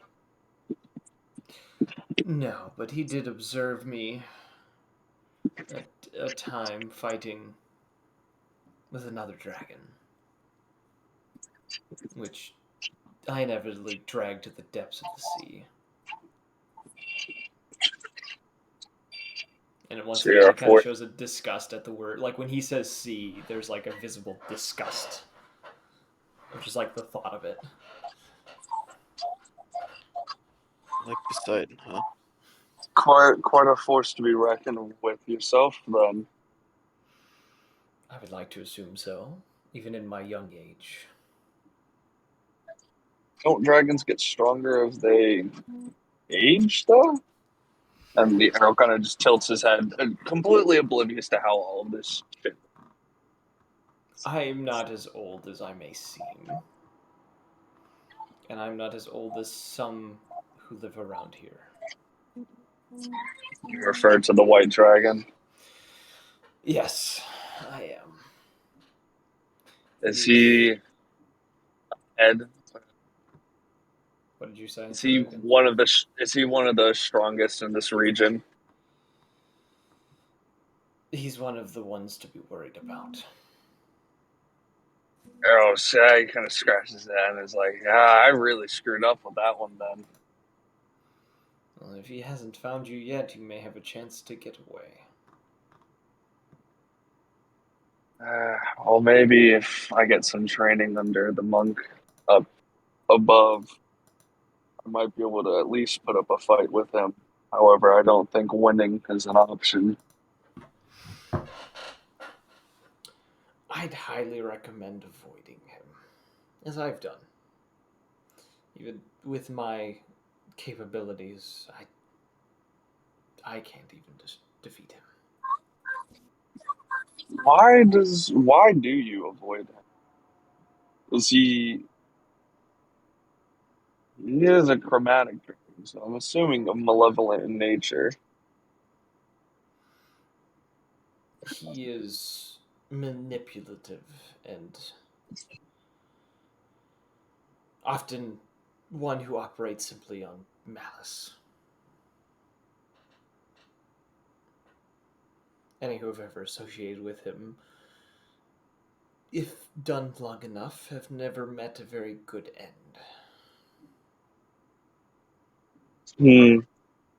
Well, hopefully we don't run in paths or cross paths. There we go, English. I don't even know what to say. Everyone just continues eating while he's thinking.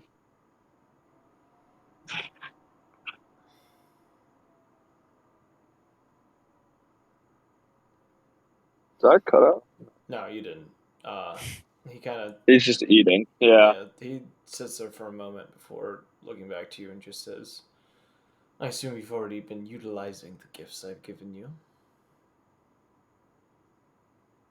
Yes, I've been using the ring to become acquainted with it. Good. Then the gifts I've given have not gone to waste.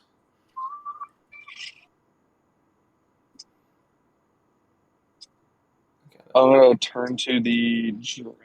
What's the drow. what kind of world do you have with Star Stag?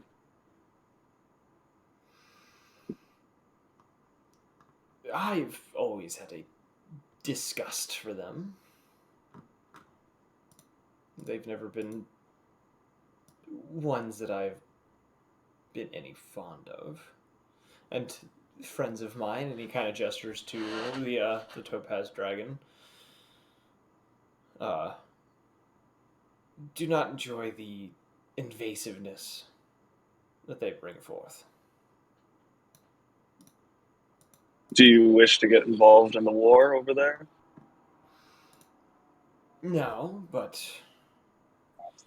I will do everything in my power to make them struggle until I find a way to end them. And you do kind of notice too by this point, like he has kind of been like, he's kind of removed the cloak that he was wearing and stuff, and you notice that there are several parts of his like skin that you can see through Mm-hmm. the studded leather armor that he's wearing.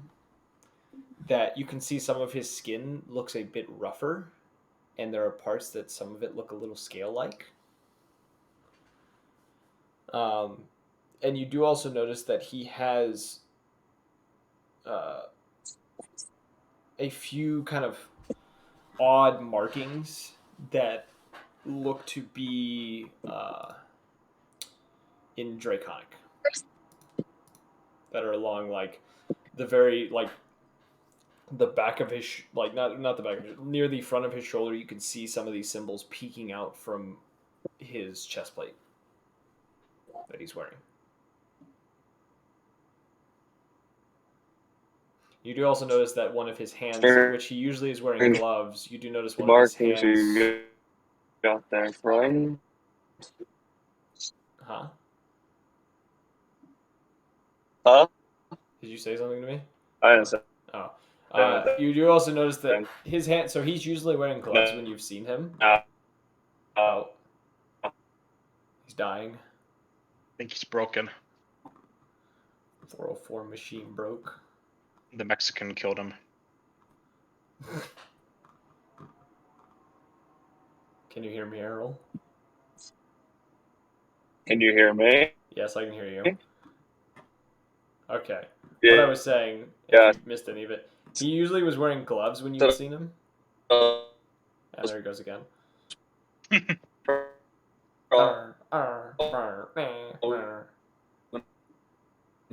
remix.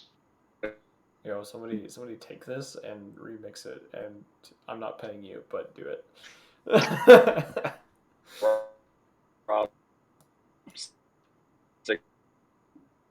Let's stitch his words together. This is a bot. He sounds like a what are they called? Is it automatons or whatever? The things that scream. An automaton. Yeah. Yeah. Just, yeah, he's gone. We lost him. He went through a tunnel. fuck. This is what he gets for not being at home. A topaz dragon ate him. Yep, Something. that's it. He got eaten by a non-malicious dragon. Yeah. That was having a very decent conversation with him. Non-malicious doesn't mean non-hungry. Yeah, he just messaged bad signal. I assumed. Dragons are the ass end of nowhere. Circle K. No, Circle K had good reception. We could hear those that echo chamber of porcelain. That's what I call gas station bathrooms, the echo chamber of porcelain. On a regular basis. All right. I'll do this. The rest of you wake up as the sun begins to rise, finding Errol is not in the room. You do hear, I would say you would wake up to the sound of a whimpering and scratching outside the door. But that would be the sound that you would wake up to, is kind of like the occasional whimper and like a scratch on the door. Journey and Leobardo. And Draco would just hear whimpering underneath him. Wait, what? I'm sorry, what happened? You hear scratching and whimpering outside the door. Yo, I'm gonna go open the door. You find Toothless, who looks at Did you get you, mauled? and you look at him. He looks at you, and you look at him. Can I pet him? Animal handling. Let's go. Time to lose a hand. Yo, I got a 22. He seems a bit hesitant of you. He's not entirely fully trusted you, but he does allow you to touch his head. Can I, what roll do I have to do to find a good spot that he likes? I would say with the 22, he does kind of lean into your hand as you scratch him a little bit, and then in the middle of it comes to a realization that, no, I'm not supposed to like this, and he just walks away. Leo's, Like as he his walks eyes away, were Leo's, his eyes were closing, and he was leaning into it, and then you just see his eyes open up. He stands up straight, realizes, like, you see the realization on his face, and he walks past you. Leo's just gonna keep smiling like, yes. I gotta pet the doggy. Did it. You see Hey, him boy. go and lay down. He lays down in Errol's bed. Just kind of goes back to sleep. Wonder where Errol is.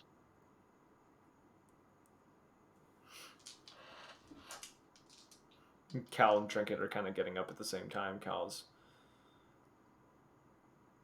You didn't quite fall asleep in one of the cots. Seemed to have fallen asleep like in the corner of the room with his back against a wall. And his cards in his hand. But he looks surprisingly well rested for someone who didn't lay down.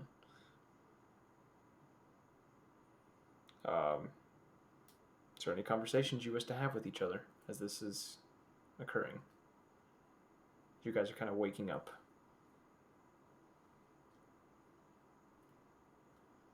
Fascinating. These conversations are exhilarating. You know, it's that kind of like fog gets over you when you get up, Yeah. like every day. Every day. Every day. It's just Every it's a day. struggle to get out of bed. I have a question. Yes. Where did Evan go? He signal died. He's in the middle of This guy. middle of nowhere. Classic trainer knocked him out again. Classic. Yep, that's it. Anyways. So, how about the weather?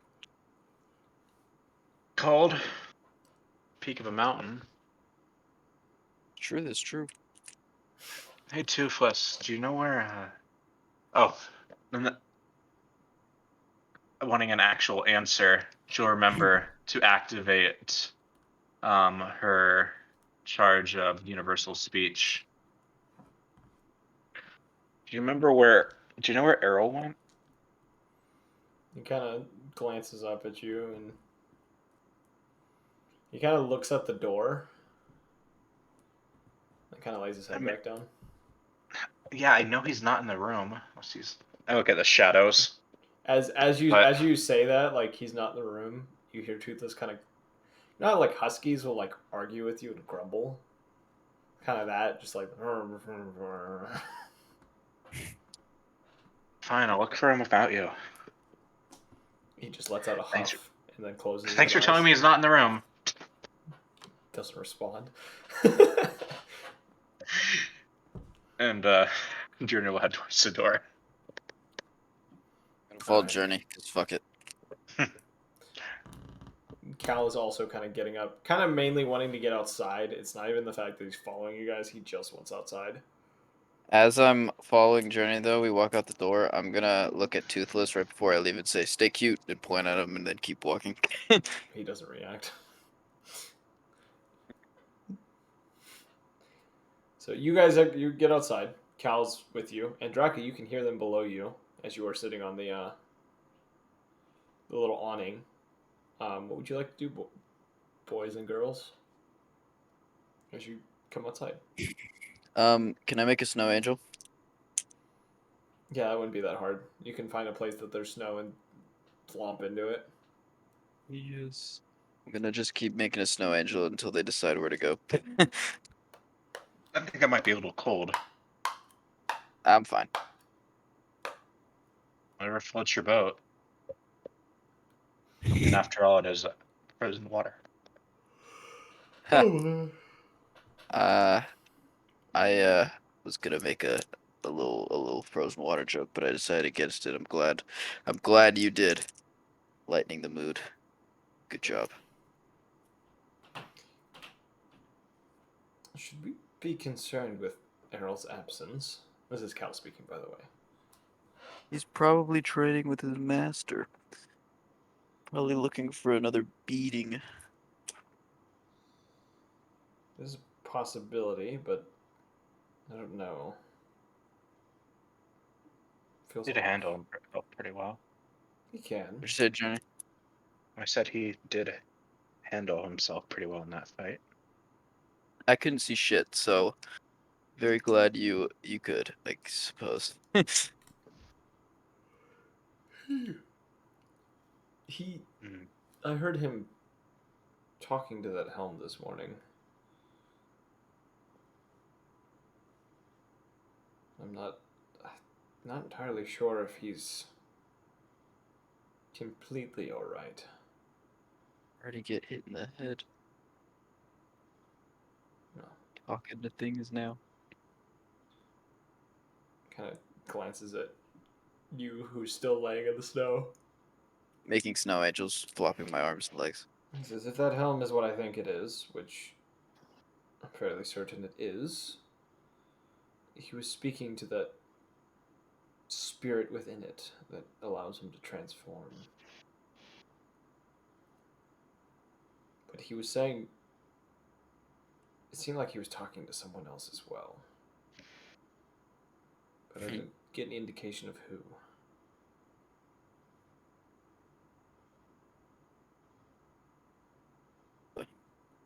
Well, could have been talking to Toothless, you never know.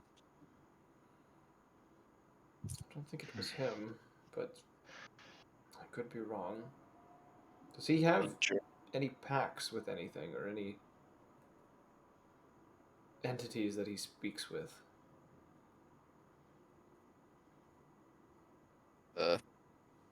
We talking about like devilry? I'm fairly certain he has that. I just don't really talk about it. That's probably what he was speaking with. Which is not the most desirable thing to hear. But I don't have any ability to douse his location. Don't know about you folks. Sure, if he has a pact with a demon or something, I'm sure he'll be fine. The only thing I can think of is did express curiosity in that cliffside by that individual jump during our ascent up to Wintersbane last night. Perhaps we could check over there. it's a possibility, yes. Sure. kind of turns to kind of go that way. Do you all follow? I assume, because you're talking about it. Yes. Alright, as he starts walking, I was like, oh, man, that snow is a little cold there. Who'd have thought?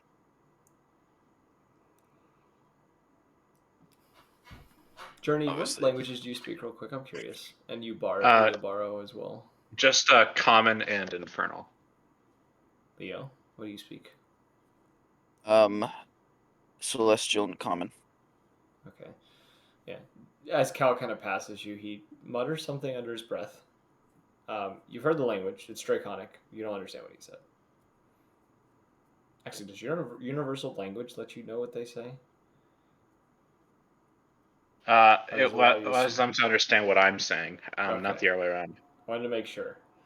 Yeah, so you just Okay. hear him mutter something in Draconic as he walks past Leo, who after he makes his comment. What? He kind of just glances at you, keeps walking. You wanna say it to my face? Whatever you said. Let me know if he turns around when I say that. You hear within your head, via you would understand this is the message spell. He simply says, "It wouldn't be worth the energy." And he keeps Rude. walking.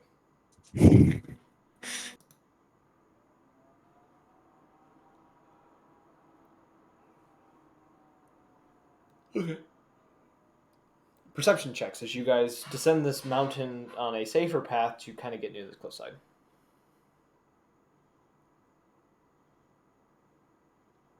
Only at 6. Leo. 21. Journey. You and 6. you and Cal don't really. Cal kind of notices these like odd.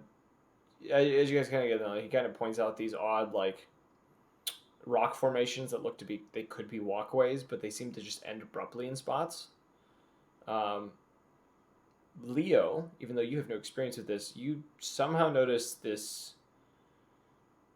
As he kind of points out these walkways, you notice there is a path that can be taken that seems to jut different directions before it finally lands on a semi large platform that's like just over where the waves hit, like just above that point. So what part of this can they not see? The path? They don't see the path itself. Like they can see the rocks. They just don't put together in their heads, "Hey, there's a path here." Hey guys, there's a path here. They see the platform, right? Yeah, like Cal noticed it and pointed it out, but he wasn't getting in his head like the direct path that you would take. He didn't notice the final platform. He just noticed these like odd, like jutting out sections that could be used as pathways. What does the platform look like exactly? Like, It does is. it look like a platform where people fight on? It's like it's kind of like a. If you ever like seen a cliff, like the random ridge platforms that come out of it, or it's just like a smooth space. It's kind of on the edge of a cliff, or like down part of a cliff. If that makes any sense. Yeah, gotcha. I'm gonna wave to them, like, yo, this way, as I take that path down. You say so. You got a choice here: acrobatics or athletics to go down this path. Oh, absolutely acrobatic. Somehow I have a proficiency in that. Absolutely. I have a negative acrobatics. 1 in athletics. A man with no strength, I see. I just got a No! 14. I got a 25. For a second, I thought I rolled a nat 1. You see, right before going down this cliffside, you see Cal pull out what looks to be a white pearl and mutter something under his breath as he kind of holds this pearl up in front of his face, and it dissipates. And you see the energy that came from it seems to go into himself, and then he begins climbing down. which you rolled pretty well. So with my 25, I do like a few flips as I traverse this path, right? I wouldn't say that much. I would say you don't find yourself slipping in any kind of way, and you are moving quite quickly. What did you get, Journey? 14? Yeah, 14. You find this path a bit rough to take. You have a couple times that you like slide and like you nearly fall, but you catch yourself. And you kind of keep moving. Cal kind of keeping behind you as kind of overseeing what you're doing and like making sure you don't fall into the sea. I appreciate. Okay. You guys make it down to the second path. Roll another one. Okay. Due to your lack of flight, this is a bit of a challenge. 27. I got a nat 20. Hot I'm diggity. going to, just in case, save an action to activate whatever my feature is to grow wings, just in case I fall. Yeah. Oh! I'm gonna activate those wings. What'd you roll? I got a nat 1. So you watch as you watch as Leo just completely just feeling Can fully we- confident. He like hits a rock and just goes like not just like your normal like trip over the edge. No, he goes flying over the edge due to the speed that he was moving. And he goes probably roughly like 10, 20 feet away from this cliff, like falling rapidly before shooting out these I think they're described as angelic wings, I assume. I think is how they're described. Like feathery, these white feathery wings that he seems to catch himself with and keep himself from falling into the sea. I assume you're just going to fly to the platform? Oh, it's incorporeal wings, it's called. Yes, I am. Okay. You see Cal kind of shake his head a little bit and keep moving down. Lasts for 1 minute. Journey, roll me one more save. Do you know the Another sorry. 14. Okay. 14. 27 and 14. Both you and Cal are a bit slippery here. It takes you a fair amount of time to like get down this last platform. But you do make it to the ledge itself, where Leo has kind of landed. And you find yourself on a ledge, looking over the sea with a solid wall behind you.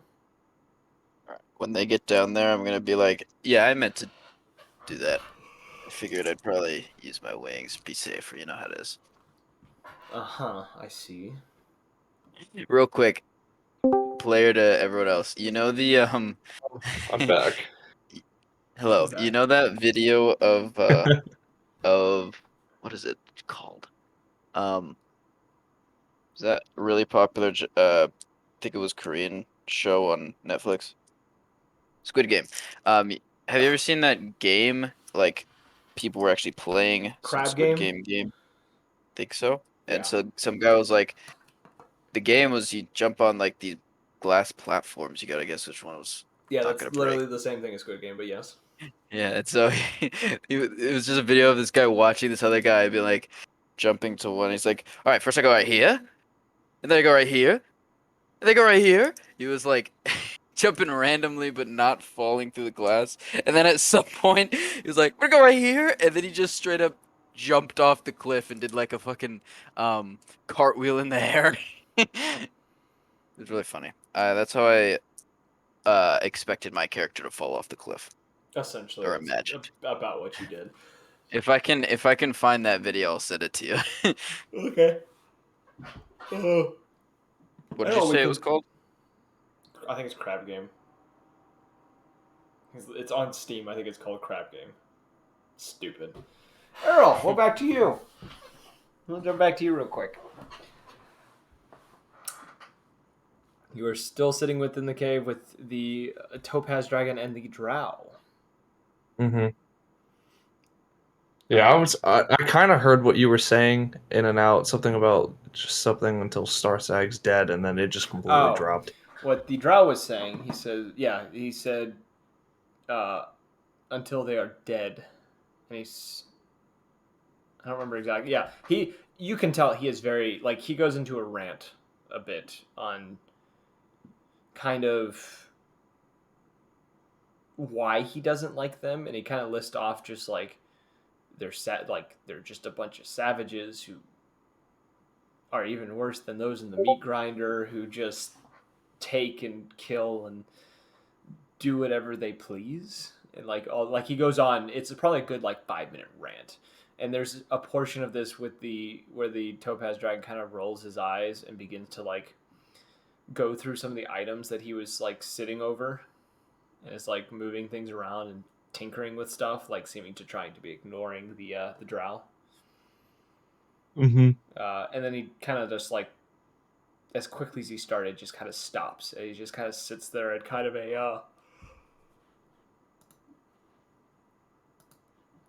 kind of like a fuming state, just a state of irritation. I could tell you're quite passionate about getting rid of this country. I have a companion of mine who also has a disdain for them, seeing as she is from Almoria, and the two countries are at war. Will you be traveling northward to Starstag in these coming days after, I don't know, you get what you came for from this dragon? That is the goal, but it's a matter of first getting the information. He kind of glances back over the dragon, who kind of ignores the gesture. And he just says, "Until then, I'm simply staying here and gathering as much supplies and information as I can." What is it exactly that you're lacking to give to the dragon? I need information on a relic of sorts. Something that would make it easy to do what I'm trying to do. The issue is the relic hasn't been seen in some time, and the last time it was seen, it was in the hands of a child. What kind of relic are we talking about here? The kind, If you don't mind sharing.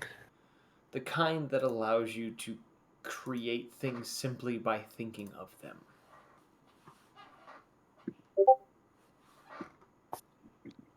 Something that would make it very easy for me to destroy them in their entirety.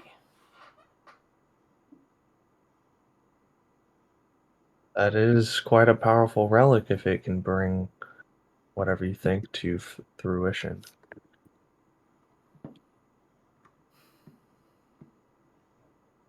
Just a matter of... Do you have any lead on where this child was?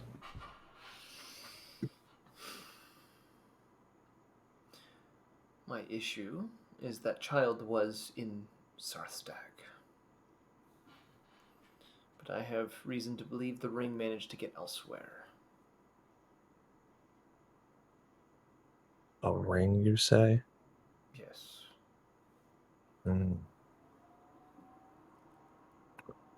Do you have a description of it by any chance?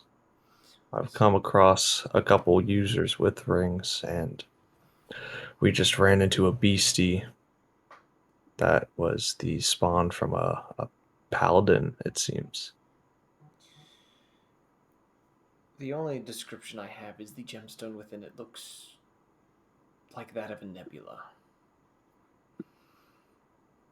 Other than that, I have nothing. And if I get a hold of it and I'm able to do what I want with it, I promised my friend here I'd give it to him. Well, Gestures over to the dragon. I am pretty good at finding things that don't want to be found. Kind of gesturing to the dragon as well. I could be of some use.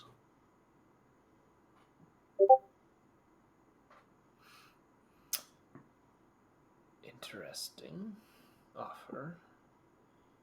Well, if you do manage to find it, there need to be a way of getting a hold of me. You see him kind of look over towards the dragon. He begins to speaking to him in Elvish again. The dragon rolls his eyes, and they have a very short argument. During the time you actually see the white raven that you had seen before, kind of, you've noticed that these two ravens have been kind of eyeing you and like watching you. You have noticed too that the white raven has like slowly been making its way towards you. And when you I kind of offered glance, some food. yeah, when you kind of glance towards it, it is about like it's probably like 10 feet from you, kind of. It hasn't made a sound, but it is just kind of watching you, like very, very closely. Can I gesture at it with some food? You can. You do notice that. What are you freaking out about? I said, animal handling. Yeah. I'll let you roll animal handling. Yeah. You do notice that there is a level of intelligence to this raven that is much higher than expected, and you also notice now that you're closer to it.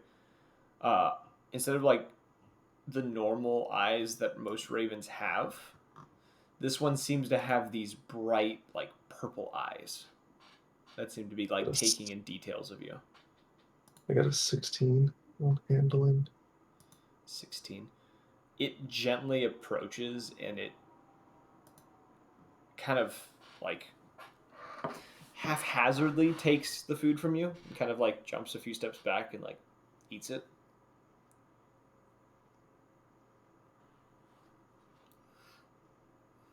And then once it's done that, it kind of stops again and produces a few coos.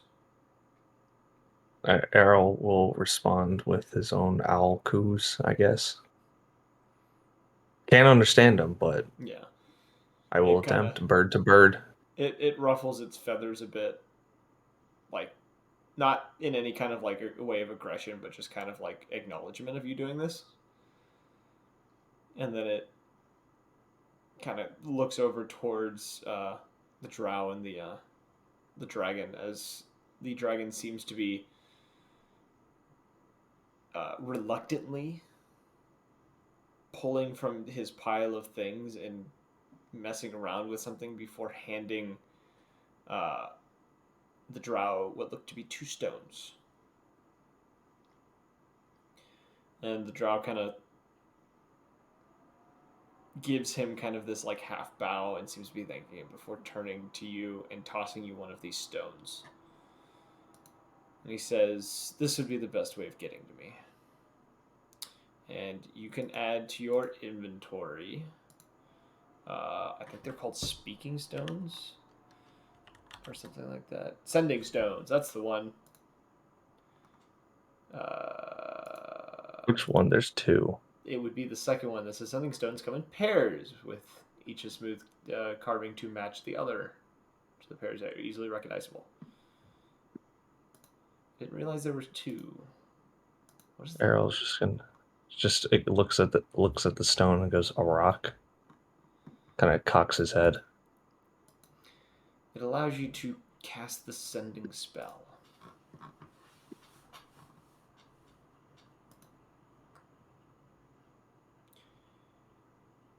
With it, So we could you can use it once a day. You can transmit a message through the stone. If you're not familiar with the spell, it has to be within roughly 25 words. Any more, and the spell doesn't catch it. Do I owe you anything? He holds up a couple gold coins. Just the promise that if you find the ring, you tell me. And then you tell me where you are so I can come and retrieve it. I never caught your name, by the way. He kind of thinks for a moment. He says, "The name's Octavia, but many just," and he kind of taps the mask that's kind of the plague doctor mask that's on his belt that you've seen him wear before in the past. He says, "Some have just simply called me Plague. It's your choice what you call me."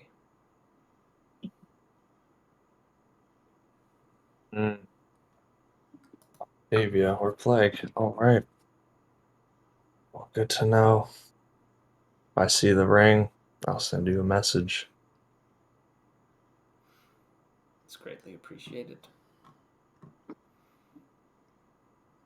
To be honest, something I did not expect as an ally in a place like this. And he kind of gestures, kind of generally like as if to gesture to the country itself, not the cave.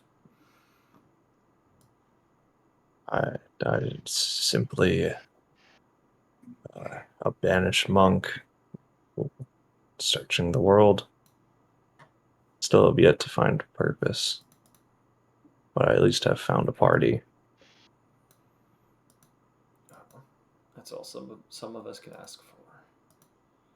Me, I'm just, and he kind of makes a like, oh, I know what I was telling you. He usually wears gloves. You notice that one of his hands is more like that of a dragonborn.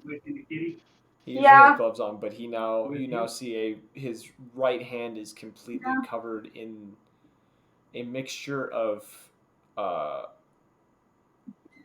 they're a mixture of red, gold, and what look to be topaz scales on his right hand. Oh, that's what you were. I was going to ask him. That's what I was talking about. Yeah, his right hand seems to be more draconic, and it has a mixture of 3 different type of dragon scales. There seems to be red, gold, and topaz that are peppered together. Errol will gesture to the hand and go, "You're the second person I've seen with that kind of pattern." And who was the first? A tabaxi that was trying to kill us. A tabaxi. And he kind of glances over to the dragon, the dragon kind of glances up a little bit and almost scowls a little bit. And he says, "I've heard rumors of such a creature. A vile thing. What is she exactly? If what I've heard is true, she either was given the gift from a black dragon or had killed one and taken its power. I much prefer to think the first idea than the latter." The latter was true. She's more dangerous. And that's why I prefer the first. She was being escorted, or not escorted, accompanied by a paladin. We had fought them for a bit, but were no match. They fled after severely injuring our party members.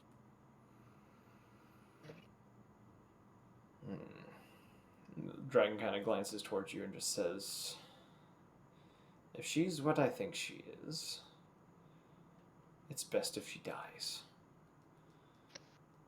Because even though she is a creature of destruction, there is no creation that follows if she is to do it."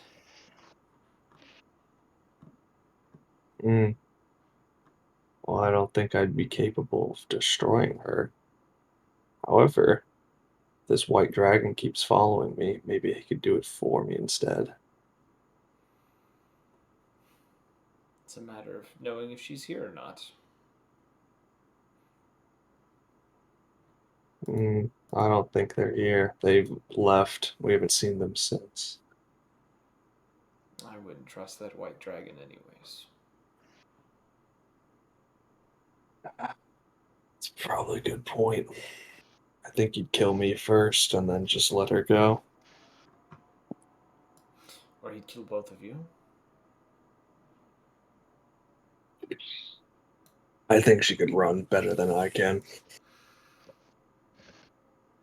Well, if she has the gift of a black dragon, then yes. More than likely. Well, gentlemen, I will take my leave. I do not wish to intrude any longer. And then before, like, as he gets up and is packing his remaining food into his bag, he tosses some more food over to the White Raven. She produces another, more of a happy caw and quickly grabs it. Scarfs it down. Real quick to the other party. All of you, roll investigation for me or perception. No, roll investigation if you're on the platform and you want to look around. The two of you.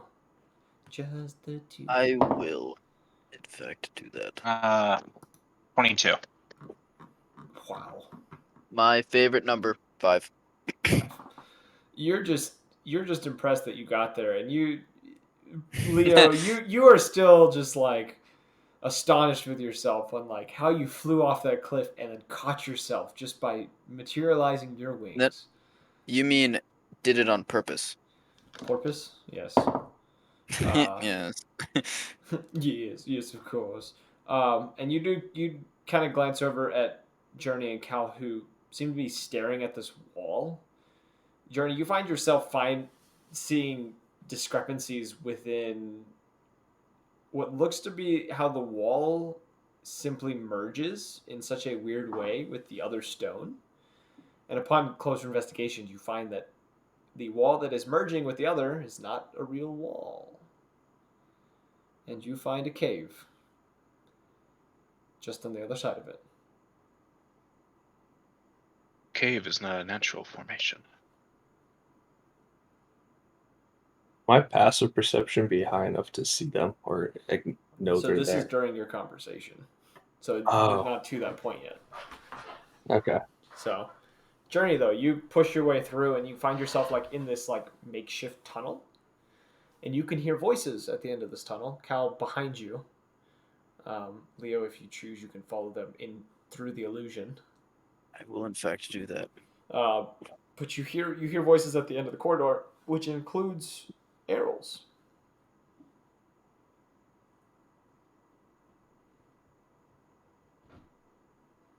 Would you I'm like gonna to do? roll stealth, Cal will do the like same. upon hearing its voice.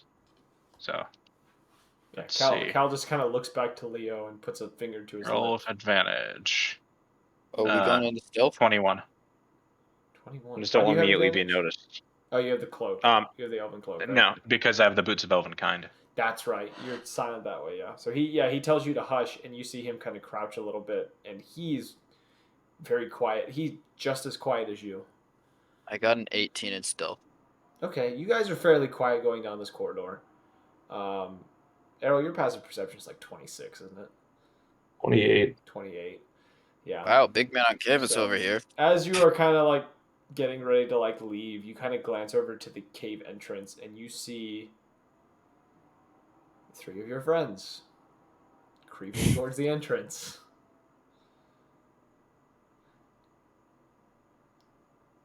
The I'm gonna wave to dragon, the dragon, and Octavian don't seem to notice. Errol's just gonna say, you guys never really were the stealthy type. You My see, characters look at him like, bruh, really? Octavian kind of looks at you and then glances at the door, and you see him kind of like a hand goes to the pepper box before he realizes who it is, and just kind of he relaxes a little bit, but he doesn't like take his hand off his gun. The dragon glances up from its pile, and lets out a sigh, mutters something in the back under its breath, shaking its head. And I look at the dragon and be like, I didn't bring him here. That's not my doing. Hey I'll just man, don't lie. I'll look at the drow guy. I think we spotted this guy. That kind of led us here. I was just gonna look at him and kind of chuckle and be like, "You really need to work on this stealthiness." And conspicuously cliff diving. He kind of sighs and kind of like puts his head in one hand and kind of like shakes his head and he says, "You are the only people who've ever noticed me moving around these mountains." I'll wink at him. I don't understand.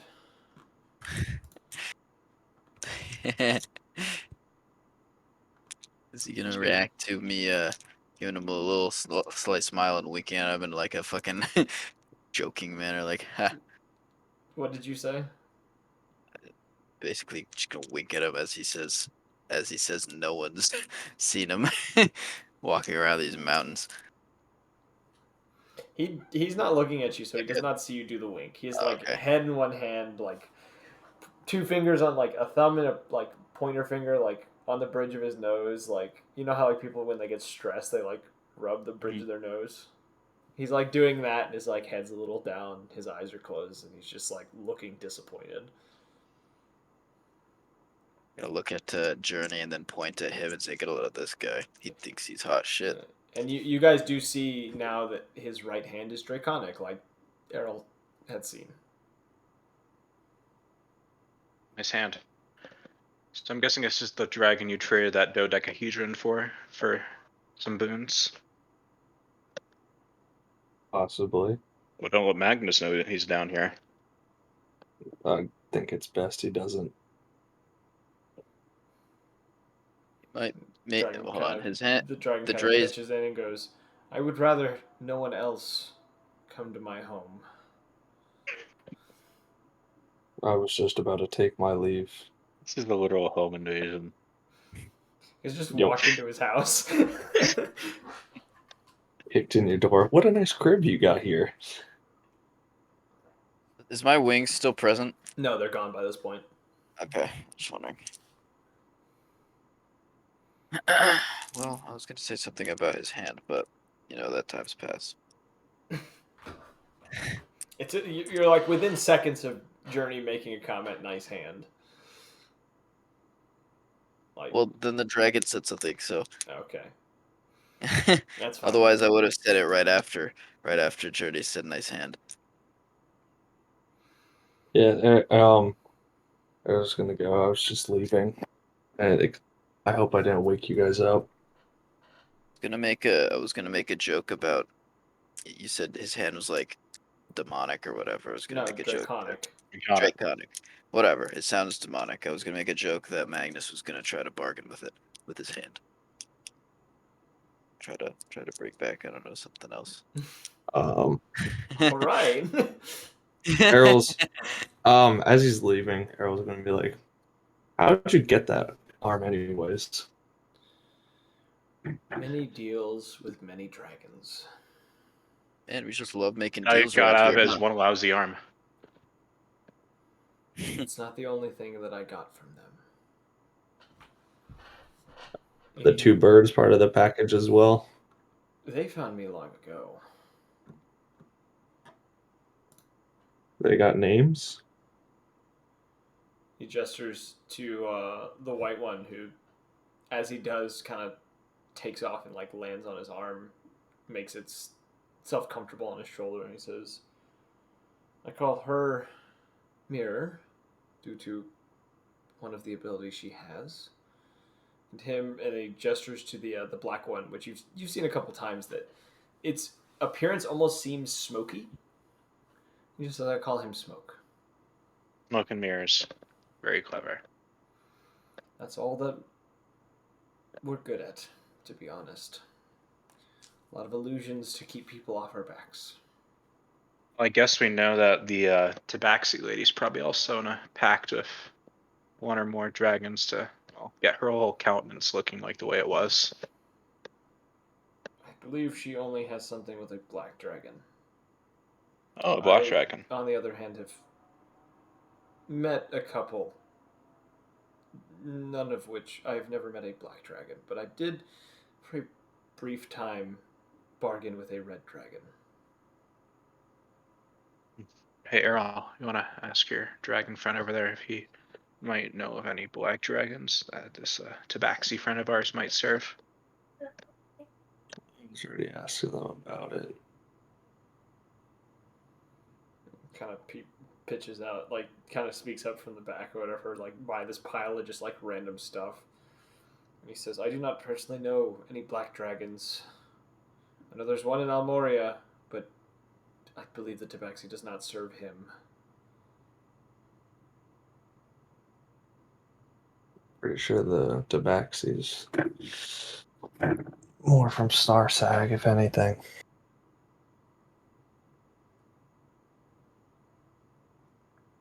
You see that as you guys are having this conversation too, he kind of glances over. The dragon kind of glances over to you and says, "You all didn't track any water in, right?" What's with you and water? I'm not a fan. When I Um, saw you last, you dived straight into it. I'm gonna As my effective as it is for me, I do not like the feeling of it.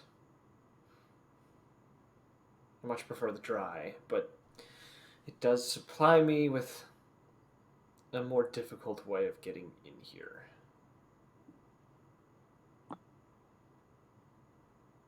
Now, what were you gonna say, Leo? my character is gonna pipe up and say, I don't want to alarm you, but I'm like 70% water, so like kind of waving his hands. You see the dragon roll his Upon eyes. hearing the joke, Arrow's gonna be like, "You got a magic sewing needle in that pile." You know, make yourself a scarf. Make myself one quiet Earmuffs. mage. Like a little voodoo doll. Tried that once, doesn't really work. Arrow just smiles, like it's like just a chaotic smile. How do birds even smile? I do not. That is true. He's an owl, so he's gonna rotate his head. It's 360.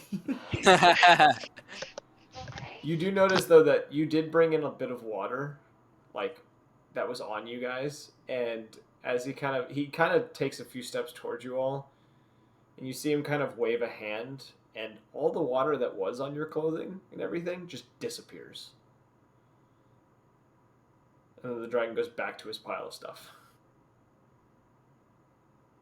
Oh, I don't suppose you got some water down here. I'm a little parched. He begins to mutter under his breath angrily. I have nothing more here. Looks over at the drow. Plague, I'll keep you updated. Of course. Look forward to And hearing if you find anything. of course. And Arrow's just gonna leave the cave. Okay, Errol walks out. Let's bounce. Journey's next.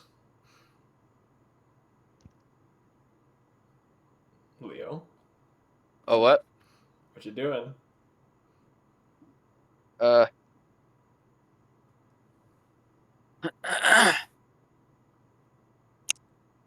uh, is this just like what? Is it just like a normal looking cave? By the way, I don't think I asked. Looking around the cave, which Errol would have seen this, but he probably wouldn't have cared too much. It is a fairly large cave, but looking at it, there looks to be a second cave, like a second area to be behind his little pile. There seems to be like another tunnel that leads elsewhere. You do also notice within this cave there are a few of these topaz crystal veins, like along the wall, that seem to be very smooth and polished.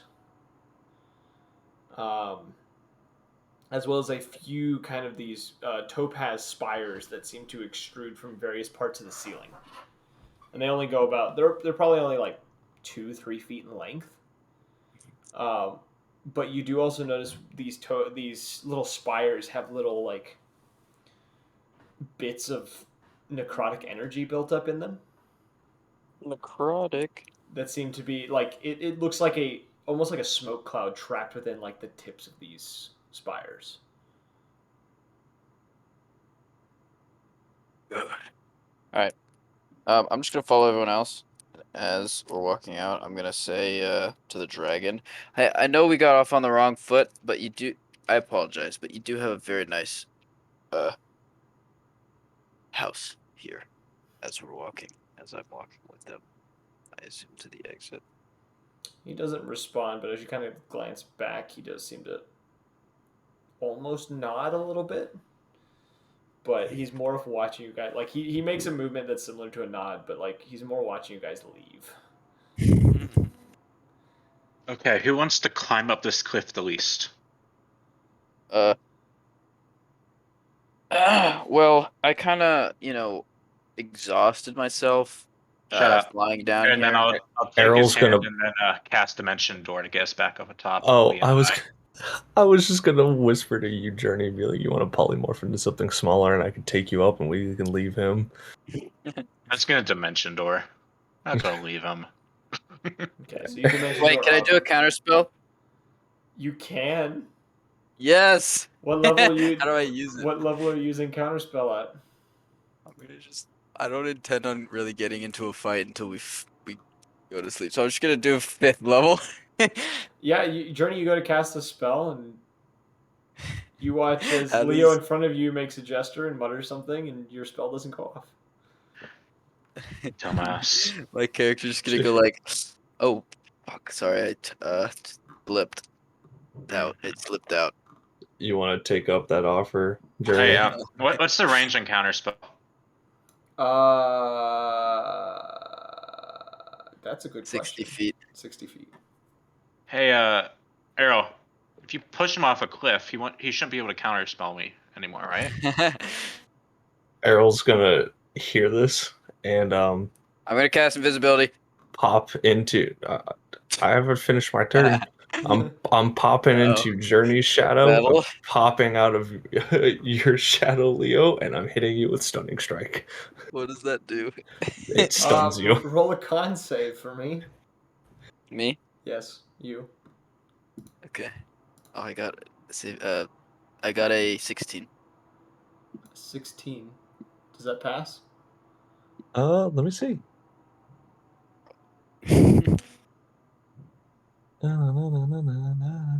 Where the hell?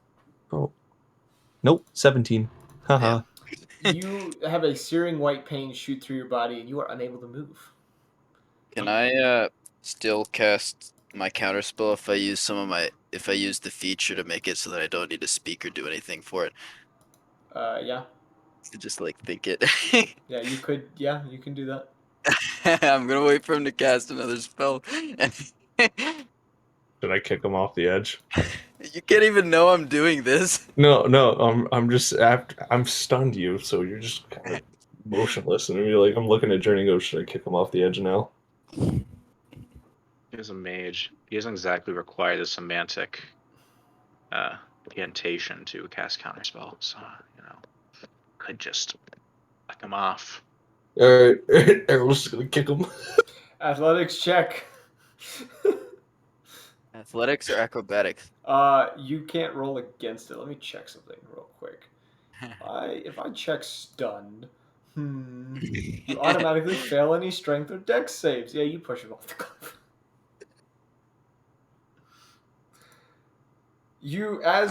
As he pushes you, you regain your ability to move, but you are at a 45-degree angle off this cliff.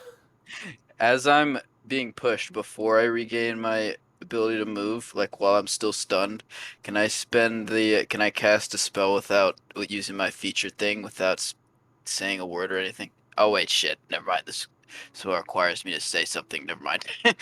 You would have to if you have somatic or verbal components, you have to use that feature in order to not. Yeah, but it would be suggestion, so I would need to say something after, right?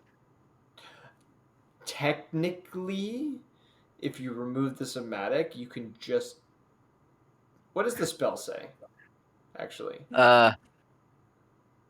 You suggest a course of activity limited to a sentence or two and magically influence a creature you can see within range that can hear and understand you.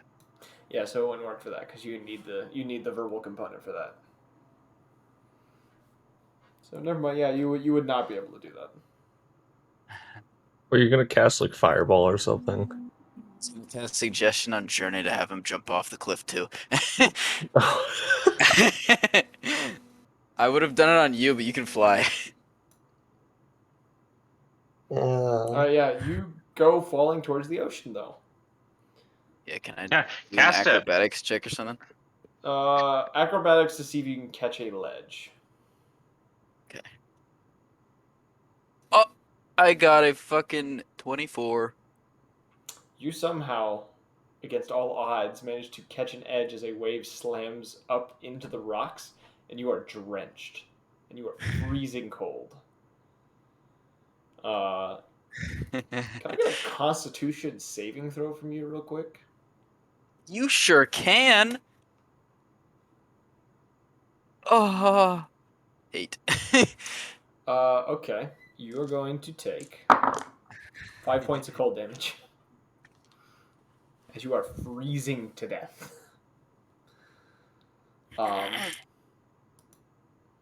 you say to death, Like this water that hit him is like below freezing temp. Like this ocean water is probably in like the 20 degrees. It's salt water, so it won't freeze, but it is cold. Like all body warmth he had Worry. is no longer in existence. Do not worry, I have 3 fire spells. well, I don't know what you're doing, Journey, but Errol's gonna hop on your shoulders. And Cal's just kind of looking down, just like, did we need to push him over the edge? He'll be fine.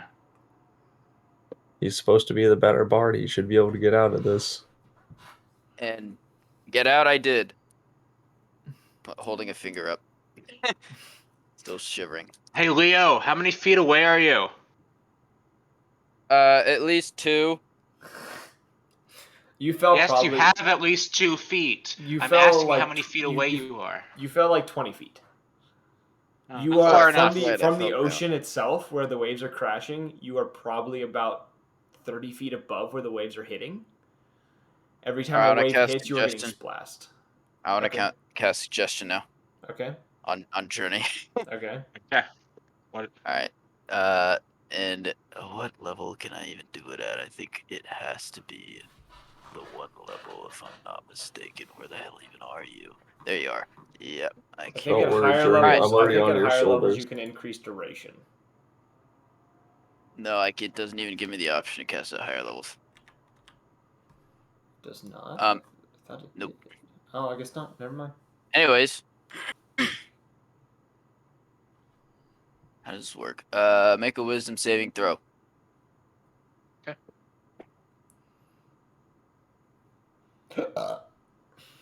Let's Impressive. see. 15. Yes, I suggested you. All right. 17. What did you say? I want to hear exactly how you cast it. Teleport me to the top of the mountain. Or to shit.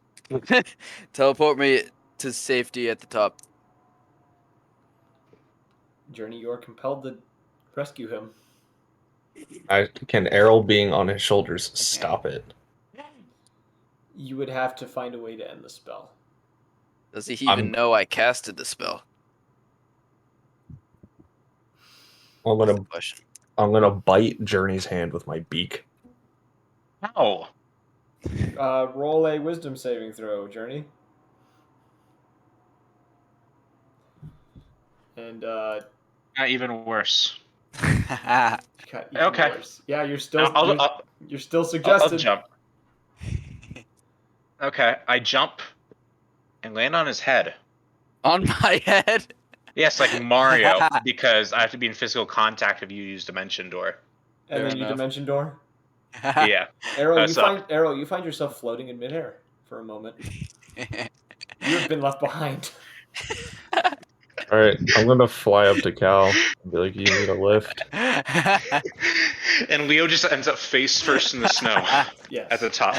I'm gonna make some more snow angels without getting up. Cal turns to you and says, "No, I can get up myself." And you watch as he shifts his shoulders a little bit, and these a pair of amethyst wings appear, All right, I'll just fly up to the top. and he follows. I'm going to suit. land on Leo's face. Oh, Journey's still on me, so technically you'd be landing on Journey. All right, I land on Leo's crotch. I'm face down. All right, you're getting a foot in your ass. Yeah, Either way. you're grabbing them cheeks. Does everyone here but me have wings?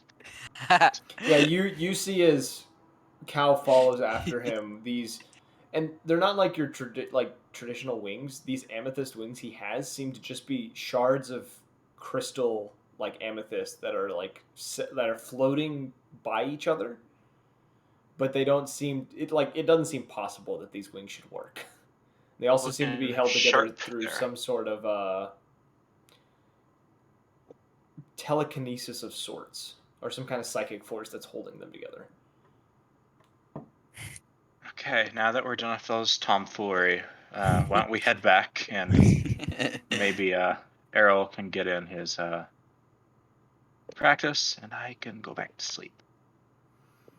Errol's just gonna kind of like groan at the sound of practice and be like, "God, I don't want to get my ass beat again."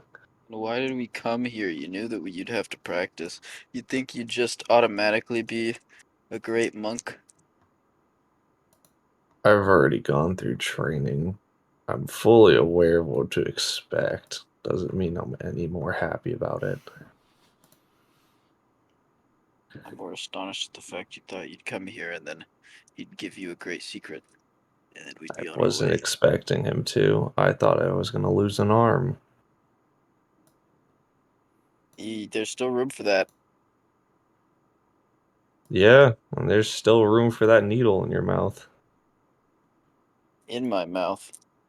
Mm-hmm.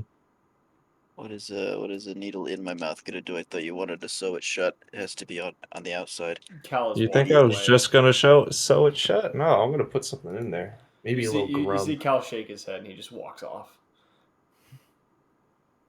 I could put some creepy crawlies in your mouth. I'm gonna make a snowball and chuck it at Errol. Errol dodges. Roll an attack roll. Can I Because Errol roll has no acrobatics to dodge? I think your AC is good enough. It's with Dex, right? Just straight Dex. I would say straight dex roll, yeah. I got a 15, so I guarantee that does not hit. That does not hit. Errol dodges with ease. Can I do a mist thing? Just mist the fucking snow in his general direction. Is there a rock anywhere nearby? It's a snowball. What You're is on the side of a mountain. You getting can find violent? a rock. Alright, I'm gonna use sleight of hand to pack a rock into a snowball and then chuck it at him. Can I do a Alright. perception check to see if I see that? Alright, I'm rolling my sleight of hand. Roll sleight of hand. Do roll perception. I know I'm not, but I got a 25. Yo, I mean, I still don't see it, but I got a 21. It was close. Okay. Make your attack roll, Errol. When I'm using the same to hit as like a dart? Yeah. Okay. Do. Does the 17 hit? Yes. Yeah. All right. Alright. Roll a d6 for me. A It looks like a D6 for a snowball. rock. Oh, it's funny. This is the force of a monk that is throwing this rock. Oh, It's a okay. 5. That's fair. You take 5 points of bludgeoning damage as the rock hits you in the head, and you feel a little bit of blood trickling down your forehead. Ow, it was motherfucker. it was a snowball with a rock in it. Your face is cold, and there's blood. Alright. Hold up.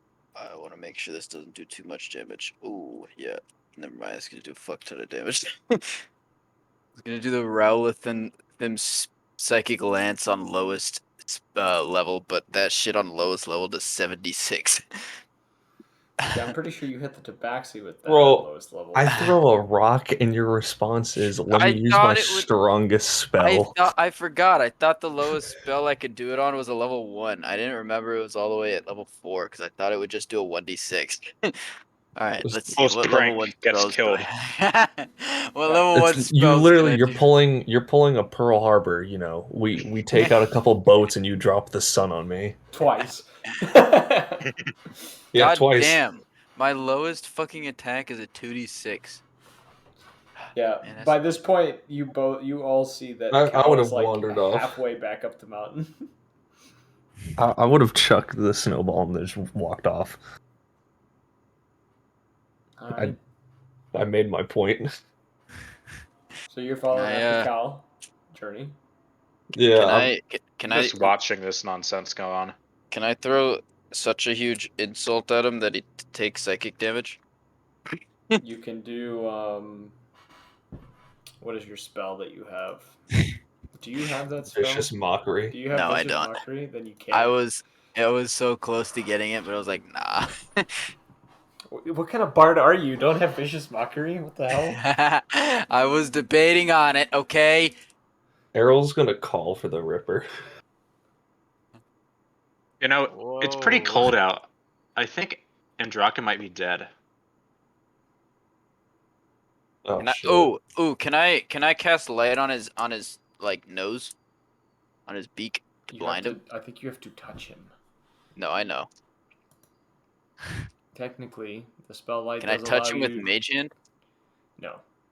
Okay, I was just wondering. Anyways, what are you saying? No, I was saying technically you can. You can cast. I'm pretty sure you can cast it on a body part. Anyways, though, I'm gonna Cal's kind of taking point as Errol falls behind him. Did can I the roll Ripper like come a to me as well? It did not. Oh, he didn't come to the call? There's probably a Oh. reason he didn't come to the Yeah, call. he's probably with the homie. can I do like some sort of check so that he doesn't see past this like deception or something and go, all right, man, I apologize. We got That's off on called the a wrong deception foot. check. Yes. Okay, cool. And then he can roll Good, an good, good. insight. All right. You all are right, Chief. challenging the. We got off on the wrong foot. I'm gonna hold out my hand to like have him shake it, and then if he does shake it, I'm just gonna poke him on the nose as a little like I don't know. You know what I'm talking about? You're Oof. booping the I snoot. got an 18. Yes. All right, you got an 18. Yes. I got an 18.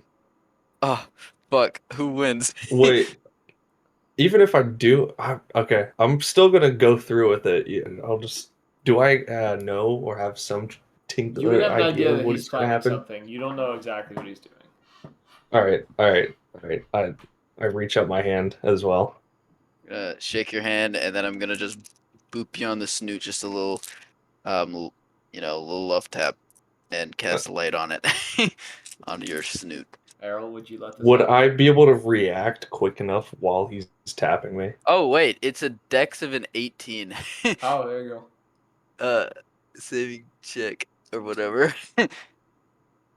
Oh, do I need to Is- make a deck save? Yeah. I mean, it says hit/DC is dex 18, so I got a 16.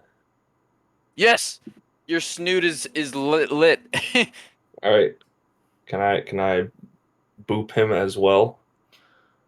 You How mean much? as he's doing this to you?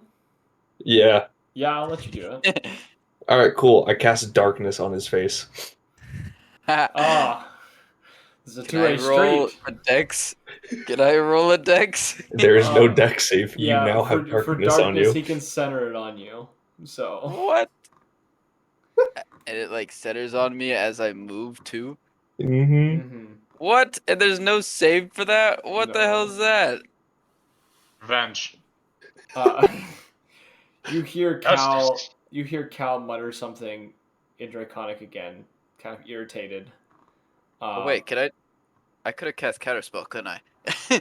if you were casting a spell when you were casting light as he was casting this, so there was no way. I can't see. I'm gonna cast Thunderclap. I'm gonna. Okay. We still continue this? I'm just gonna kick you off the edge. As soon as the darkness is cast, because you can't see, I'm kicking you off the What's edge. the DC he has to pass for Thunderclap? There is no DC. Oh yeah, there is. Con 18. Haha, sucks to suck. 22. Fuck. Well, you still take damage. That doesn't matter. I'm Spartan kicking you off the edge You now. took 6 damage. Alright. Okay. Roll an attack roll. Let me double check what you do for pushing, because that is an action. Push. Shove. That's what it's called. Athletics, Shove. and then for Leo, athletics or acrobatics. Acrobatics.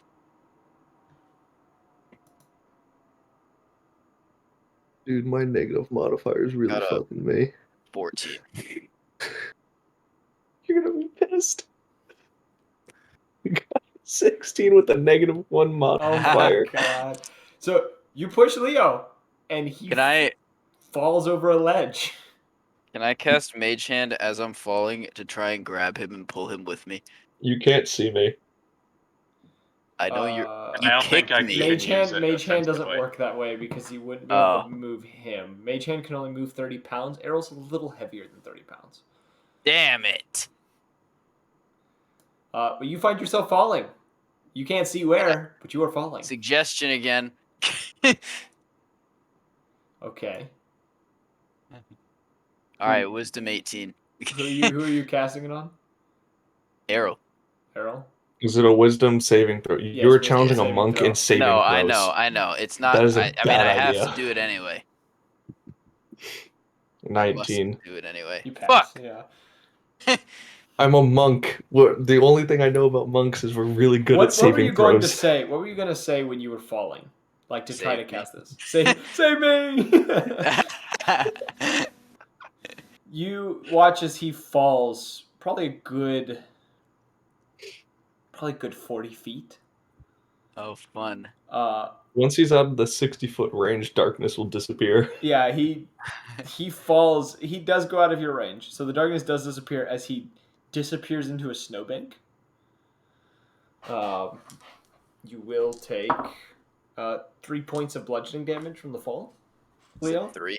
Yeah, 3. Oh wow, that's a lot less than I expected. You fell into a snowbank. It's gonna reduce it a little bit. A little bit. You see Cal kind of sigh in disappointment and keep pushing up the mountainside. Because you're not at the temple yet. Like, you were below it. You are making your way up there. I'm just following Cal. Nose is glowing.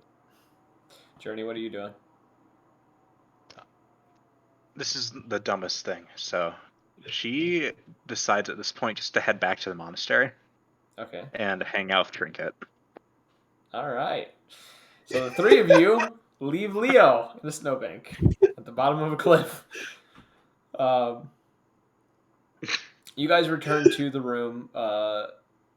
Errol, you discover that Toothless is sound asleep upon the bed that you were on. Trinket seems to be sitting on the opposite side of the room from him. You do see her, as the door opens, you see her kind of putting away this leather notebook,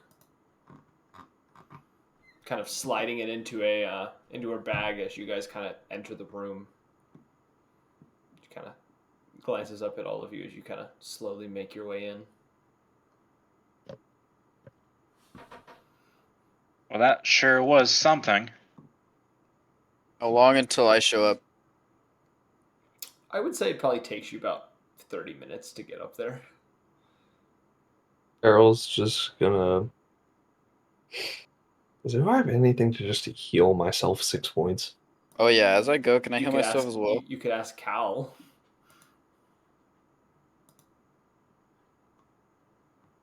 I'm not gonna bother him. Do you wish to be healed 6 points? Cal can do it. It's a Yeah. Cal can do it. All right. I'll ask Cal.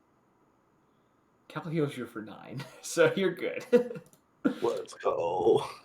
Cal simply, Oh, as yeah? you ask for this, he simply kind of like just pats your shoulder with his hand, and as he does it, it kind of glows a little bit, and your injuries have disappeared. Pretty, Yeah, well, pretty, I'm gonna pretty heal good myself maneuver, right? 10 points. Can I do that? What did you say Yeah, to Cal? I said pretty good maneuver, right? It was interesting, though a bit. The whole situation was a bit childish. Yeah, gotta have some fun before, training. What are you even hoping to learn here?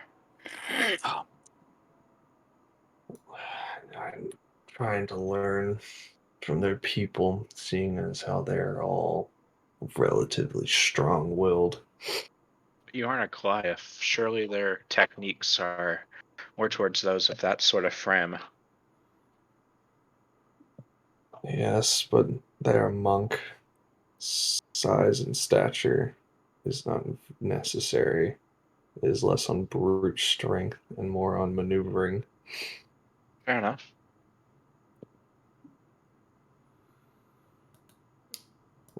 Errol's just gonna put some food out for Toothless and then head over to the monastery. No, you're inside of it. Like, you can head Oh, I'm over. already in it? Yeah, All right, I'm you're gonna back in go. the chamber. I'm gonna go to the main area. Or did he tell us where to meet him? You would assume just the main area. He didn't Right, say anything. He just left. I would just go to the main area and then sit down and start meditating. Oh wait, did he leave before I showed up? Yeah, he would have left like within minutes of you, like before you showed up. I will say, Damn. Earl, as you walk out there, you do find him standing within the center chamber again, and he glances towards you and just says, "Let's begin." And that's what will end tonight's session. Because I'm evil. Damn, Beautiful. I was gonna commend Errol and say we should do that again. That was fun, except for the part where I fell 40 feet, though. I'm gonna be honest with you guys. I expected none of this. Beyond, What, beyond. I push and wanted, shove? I just really wanted to cast Counterspell. I haven't. That's the first time I cast it this whole beyond the damn fight campaign. and the dragon thing, nothing else I was expecting. You're welcome. Which is why Did you like it? It was very entertaining. This is why you guys are the Chaos Crew. So I Could joined have the all correct been crew then. easy if he hadn't counterspelled the teleport. You're welcome. To Hey, be man, honest, I don't like to be left if you guys hadn't alone. tried to save him, Cal probably would have, but it would have been like a minute or two of just been like, why is this happening? This is stupid. Anyways, Well, technically I saved myself, so essentially, but After I Mario'd you. I have a little practice in from our other campaign and that sort of going about close things. calls. Are you talking about? What? I'm No, I gonna head haven't had out. any close calls in the other campaign.